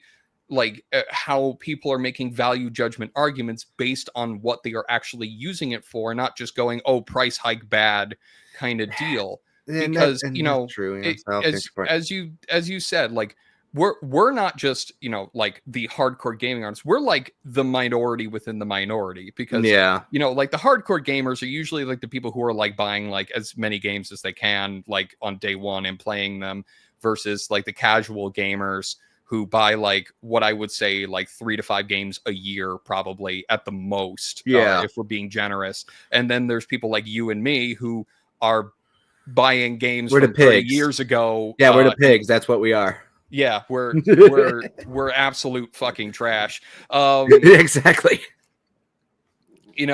But I look at it when I talked about like the advertised versus the actualized like value argument for like Game Pass, like I would love to get into like the weeds and see how like somebody who thought that Game Pass is a pretty cool deal because they spend only like maybe like full price for like 3 to 5 games a year, which isn't a lot. How that actually correlates to how they view Game Pass now, because if they only buy 3 games a year, like they buy Call of Duty, Battlefield, and Madden, like they buy those 3 games, that's $70 a piece.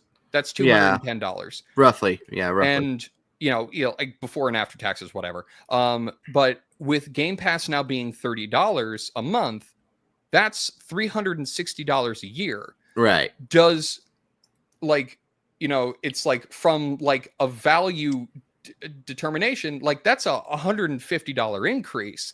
Now we look at it going, okay, is there enough for a person like that to justify $150 extra to go after it? Because I know you've talked about how like there's like EA, like the access to EA apps, and Ubisoft Connect, which I basically consider a war crime that you would subject people to that. But our access to those apps and other games, like, because make no mistake, like, and I agree with you, the month that I used Game Pass, I got a lot of value out of it, but that's me. Like, I'm, again, a minority within a minority. What about like regular people? Are they going to utilize that value, and is that worth the extra $150 a year? Right. And that's the thing that interests me. It's not, oh, it went up $10, therefore Microsoft is dying, and go Sony and go Nintendo, yada yada yada. I feel like, if I may, and I said this yesterday, is it's value is all based on person to person. Yeah. And I I want to throw this to kind of back here with other things as well. You never know what is going to be a hit. Let's just be fucking very clear about that. And I feel like this is like one of those things where it's like, we can say that there's easy layups, but then like they'll get the easy layup and like gamers just won't play it, you know? Yeah. So I find that like a few of my biggest gripes is that gamers trademark, I'm going to throw that out there. Yep. Generally do not like offer any real nuanced or real good takes about it.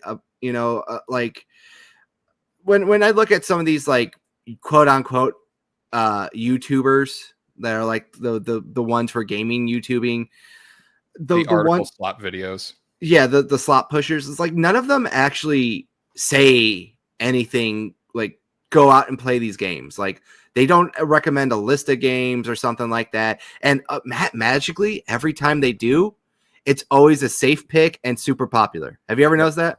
Yeah, it's like like every time like you look at like their top 5 games of all time, it's like popular game, very popular game. Oh, this one is kind of obscure and popular game. And to be fair, I'm going to be nuanced about this. A lot of my favorite video games are slam dunk popular games too, because they're popular for a reason. All right. I'm not going to just fully just shit on that. You got to have some self-awareness, but they have like no like obscure or just like curveball that would catch you off guard. You know, like when I say Rome Total War is one of my favorite video games of all time, like people will be like, oh, that's weird. I never expected that, you know?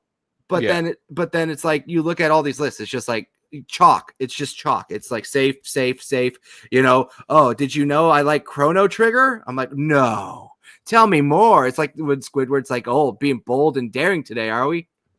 Yeah, like the opposite is also true as well, where when they dunk on something for being garbage, they'll pick very safe picks that are easy to, you know, kind of, you know, join the bandwagon on, like that fucking Dustborn game. Oh that my I God, really yes. wish I had picked up when it was $10 because that game was like absolute shit. Why didn't you say something? I had a PS5 copy. I would have sent it to you. That's fine. I don't want you sending me things anyway. I would have taken $10. I'd say it was like, if you really wanted to spend $10 on it, I would have sent it to you and be like, here, have fun. But you're right. You're right about that too. And Dustborn, I still remember this from Side Scrollers, and it still fucking makes me laugh my ass off. They were talking about the Tokyo Game Show, and they put out a clip that was 7 minutes long, and 5 minutes was just saying Dustborn bad, of like a 7-minute clip about the Tokyo Game Show. And it that was like kind of like one of those moments where I kind of like really started to like go like, okay, the anti-woke crowd are fucking lame and gay too, you know? It's like I still find some of them amusing, but like generally I've just become exhausted with the like here, let me fuel your like misanthropy, like, you know, and your apathy. Like I don't like the emotional feedback loop that like a lot of this content like creates, because I'm so like it's very similar to like getting involved in like the political news cycle. Like you get exhausted after a while, and you're like, I don't want to fucking deal with this anymore. Like, yes, this is still important to talk about. Yes, like it's still important to bring out like when, you know, companies or people within those companies are inserting their political agendas into games, you know, where they frankly, it doesn't need to be there. Right. But eventually you just go, I just want to do fun shit. Like, can I just like talk about like fun stuff? Well, like, sorry, I cut you off. I was pretty much finished with my point. It's just it gets exhausting after a while, and you're just right. like, I need something to dull the apathy, and you know, and getting away from that make it like when people tell you, oh, like, oh, I turned off social media for a week and I am a much better human before they go back and descend into the addiction that is social Yeah. media. But what I tell you, like, they're actually right. They just don't follow through with it. Like, I barely interact with these like anti-woke YouTubers anymore. And I don't, and as Carl knows, I barely engage with the slop on Twitter. So we were it burned makes you out by much it. it makes you so much happier. It were when burned you- out by it, you know. It's Yeah. the networking shit that we had to deal with from Rumble and everything. It's just kind of like keeps Ugh. carrying over. That's like really what the problem is. It's like you try to be on board with like a movement. Let's just say it, like, for lack of a better term, we try to be on board with a movement.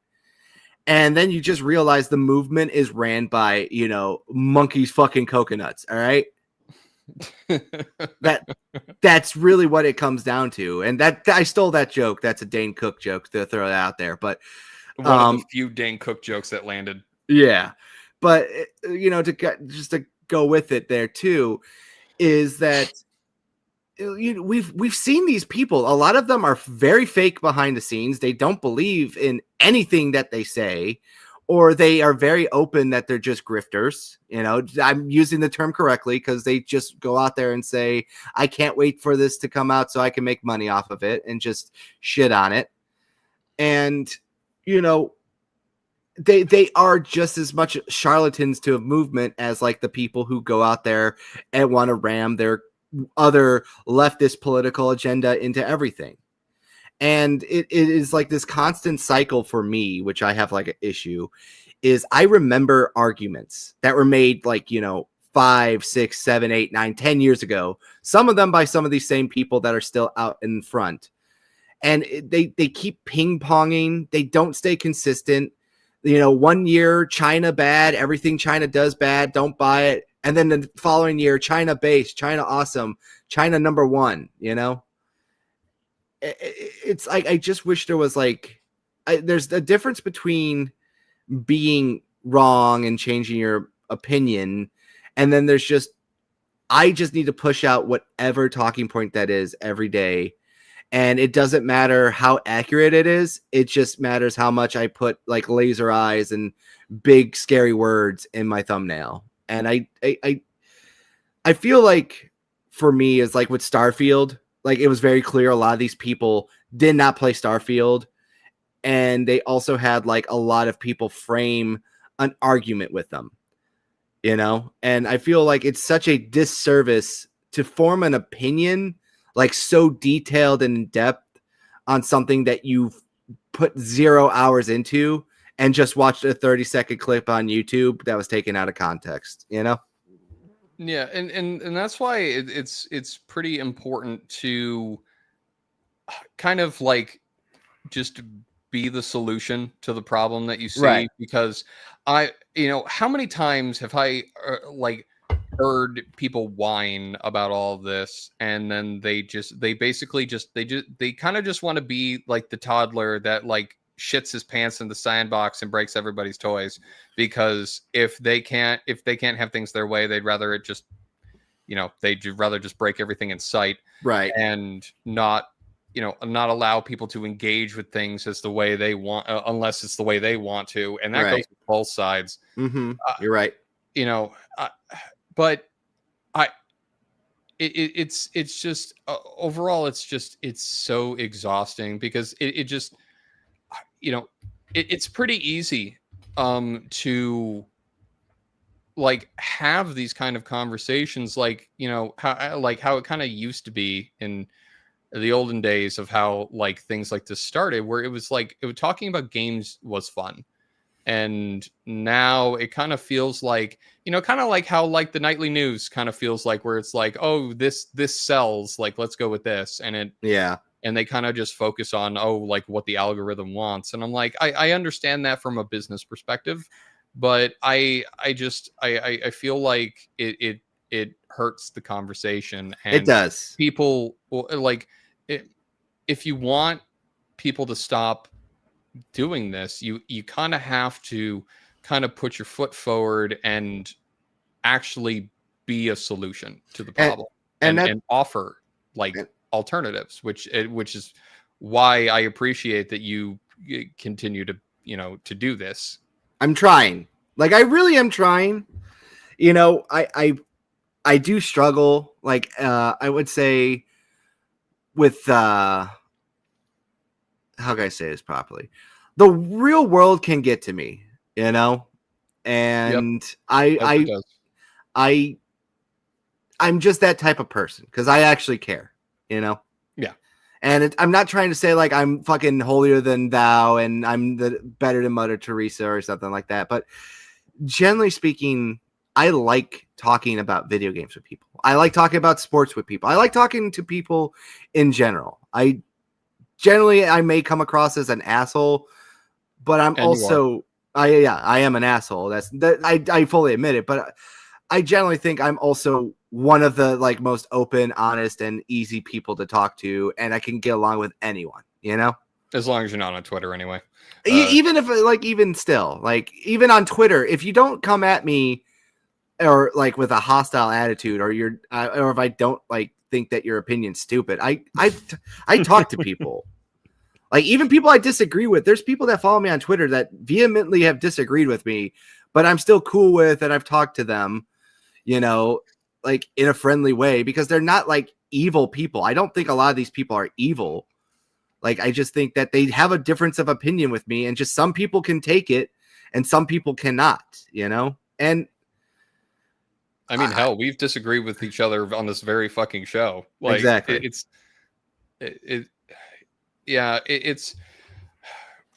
I feel like the unfortunate like problem with a lot of how internet communication is these days, especially with social media, is that it's very much infantilized people to the point where they can't really have like an actual conversation with people because they don't have the maturity for it anymore. Right. Because it's so easy to get affirmation for the most fucking stupid opinions I've ever seen in my entire life. You know, like my running joke is that these people didn't have a dad in their life that called them a retard enough. Like, because, whenever you would come to your dad with like a cool idea as a kid and he just look at you and go, that's fucking retarded. Go away.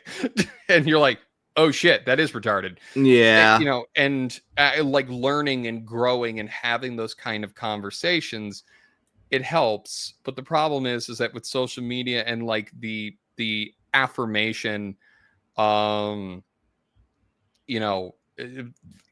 like river that social media is, along with like the doom scrolling as well, can put you in the opposite direction and make you basically a nihilist. It's difficult to get out of that kind of habit, and it makes nuanced conversations a lot harder.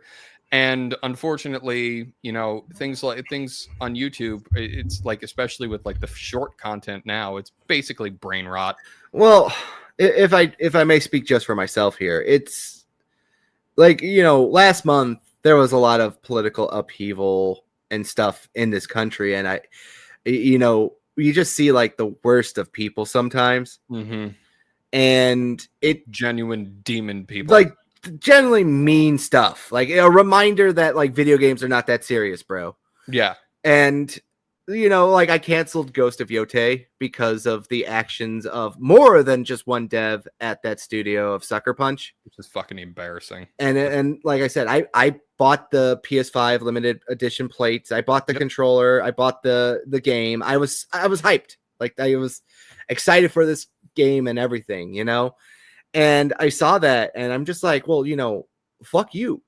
I mean, I'm not, I wasn't like a big Charlie Kirk guy, like I'm not. Yeah. And people are like, don't preference it like that. You condemn this, that, and the other thing. I'm like, no. Look, I'm just being honest here. Like, I don't really care I don't worship at the altar of political people. It's a bad thing. Have your own view and stick with it and form a coalition of your ideas until they don't work with you anymore, yes. But that's neither here nor there. but it's just like I saw some like genuine evil, and like the gaming industry, I've always been fair. Like after a while, when these people would like start to frame like, oh, look at this random crazy dev who works at this company, isn't he a random crazy dev? And I go like, yeah, there's probably a lot of people at that studio that think that way, but like this guy's the only one that's like an asshole online. It's like, do I need to punish the other, 50 to 150 people that work at that studio because one guy said go fuck yourself? Yeah, it's like, do you punish a classroom because one kid is a shit? Like, right. It's yeah, and I get that, but you're right. Like the unfortunate like tragedies of a month ago, just it revealed how fucking shitty some people can really be. And it still does to the point where I looked at these people and I'm like, I honestly believe that some of you are actually just demons. Like you're just disgusting. And and seeing that in games really, you're right. It like with you, like I wasn't going to buy Ghost of Yote because I haven't played Ghost of Tsushima either. Yeah. So I wasn't the target, but you were. And seeing them dance on the grave of a father of two children who got executed, it made me just look and go, you're supposed to be a part of an industry that allows people to escape the horrors of the world and enjoy life and get a reprieve from this nonsense. And here you are ripping us right back in. And I think that that's an actual insult to your customer base. Yeah. And and it's not just for people who are on the right that wanted to buy your game. It's an insult to the people who are centrist and on the left too, because those people need a break too. Like, it's like the classic Michael Jordan quote, like Republicans buy shoes too. Right. And it's like people need a place to escape to and need a place to have fun and have real escapism. And I know that's kind of how it started with like the anti-woke people, like having that kind of mentality. But the problem is that they've eventually evolved into this their own whirlpool of apathy. It's like I keep bringing that emotion up, but it's it's like, well, everything sucks, everything's woke, everything's garbage. Yeah. They're gonna put females and everything. It's like, oh my god, this game has a black woman in it. Kind of just silly like whirlpool that just drags everybody in. Well, and that's why I like shows that are just like, I'm here and I'm having fun. Like you always talk about Metal Jesus Rocks being basically everybody's favorite gamer boomer dad. Yeah. Who's just, I'm happy to be here is very much his shtick. And I love it. Like, even if sometimes like his opinions can be very like white bread, like they're very bog standard. Yeah. But he loves gaming. Necessary. He loves the art form. That's the thing about it. And I think more of that is needed, where it's like, I am all for criticism. Like, me, I'm a bit of a snob. Like I'm very picky about the games that I play. And I am more than willing to dress down a game that screws up. I mean, hell, my favorite game of all time is BioShock 1. I adore that game. I have played that game so many fucking times that it's embarrassing. I am willing to dress that game down for the things that I know it does poorly. Like, its gunplay is clunky as shit. And I still love it anyway. I'm not very knowledgeable about the ideas of the objectivism like philosophy, but I pretty much can guarantee for a fact that it's a horrible meta narrative on objectivism and like the musings of Ayn Rand.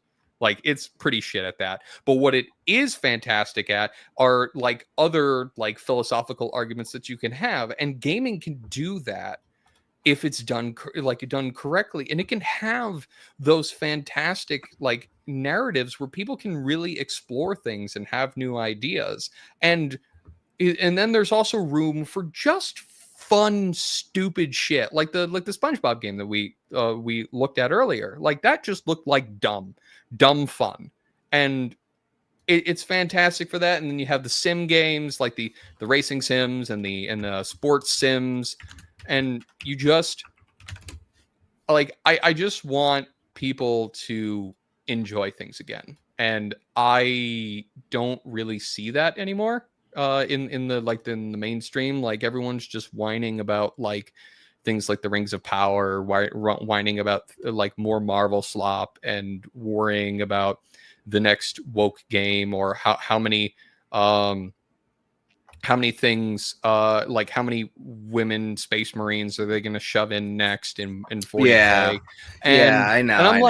and I'm like, those things are important to talk about, but they shouldn't consume people, because that's how the people who hate you Win. actually win. Yeah. Because now they've made you obsess over it, and even if they lose the fight, like let's say they retcon like the female custodies out of 40K, it's like, well, they still got you to be nihilistic about the future of 40K, so they've really won, because now you don't get to enjoy, the hobby that you love. And it's like, I don't support 40K like financially outside of like the used market, but not because of the politics stuff, but because Games Workshop is a shit company run by shit people.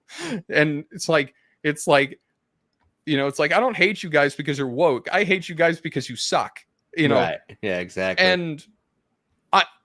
And that's why I enjoy the getting into the weeds. Like, like you could see how excited I was getting when I was talking about like the mechanics in horror games, because that stuff I think is fun, and getting into that, getting into the weeds of how like well crafted a horror game can be if they follow some simple steps and procedures and take into account how the player is supposed to feel rather than trying to force what is scary.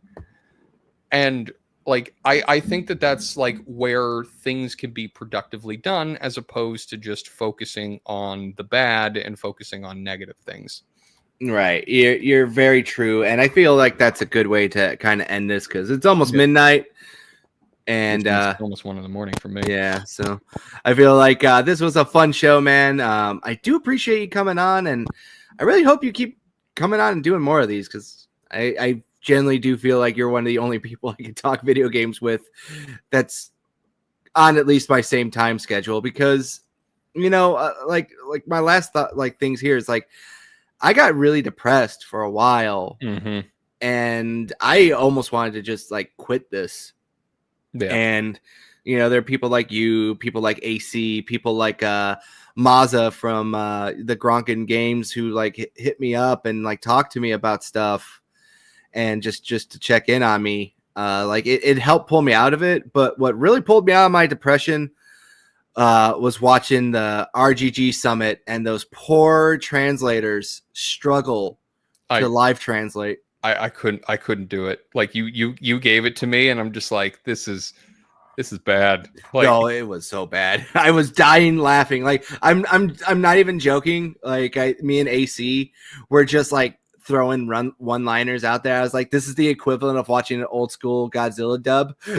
Oh god, like it like thinking about it now, it reminded me of this like silly, horribly mistranslated line of like, like basically like certain foreigners not really understanding how like certain English words are utilized in certain sentences in Tomb Raider Legend, where this like Lara is talking to like a Japanese like contact, and she's like, you must be like, it's like, I'm very relieved, and he's like, I am relieving myself as well. I'm like, that's not how that works, buddy. It's like, and that's like, listening to that, I was like, oh god, this is cringe. And I don't know, I don't know about you, probably not so much, but I suffer badly from secondhand embarrassment. Yeah. I can't do it.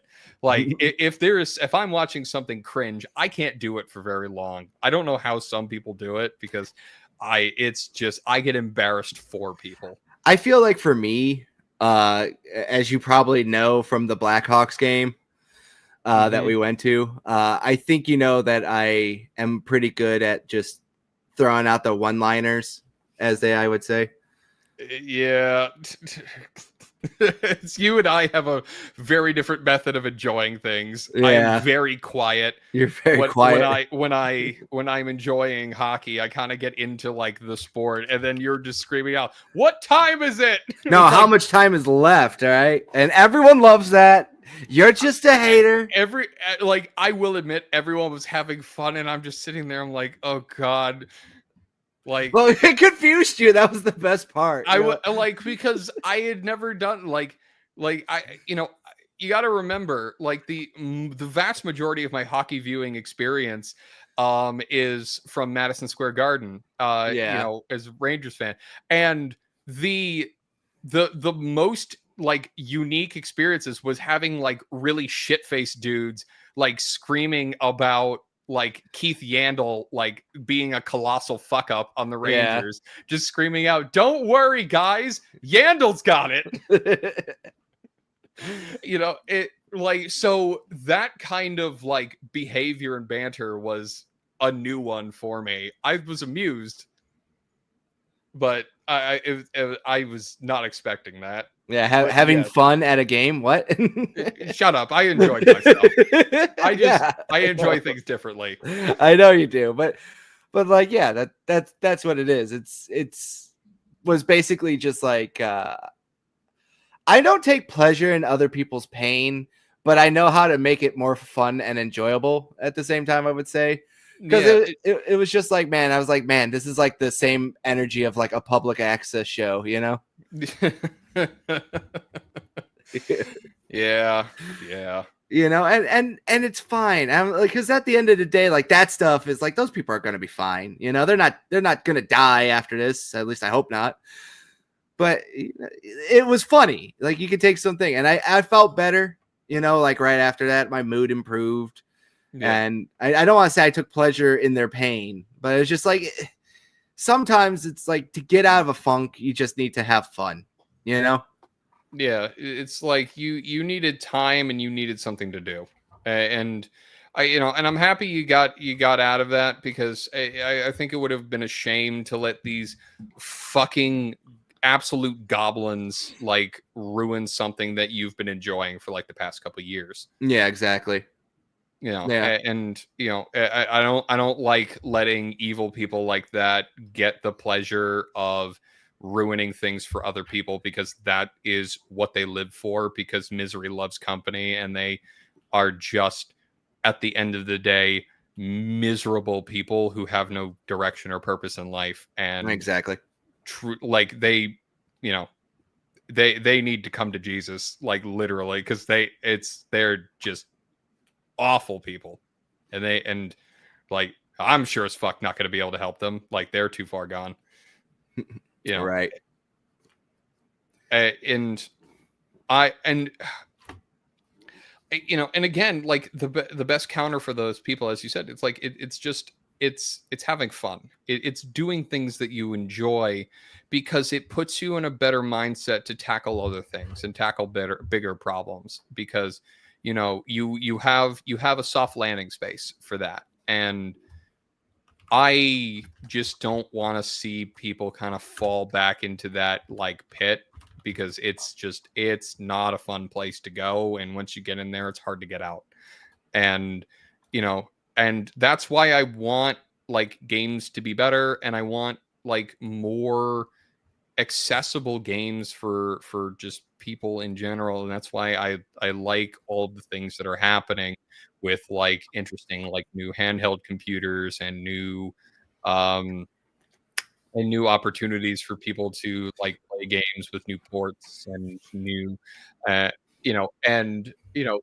lot of uh you know a lot of people coming to terms with the new appreciation of like having physical media. Like even in like problems like with like this really weird thing that's been happening with the Oblivion remastered like physical edition, where no one really knows what's on the disc, no one really knows what's being made available, because there's not a lot of transparency like where you feel you are with physical media.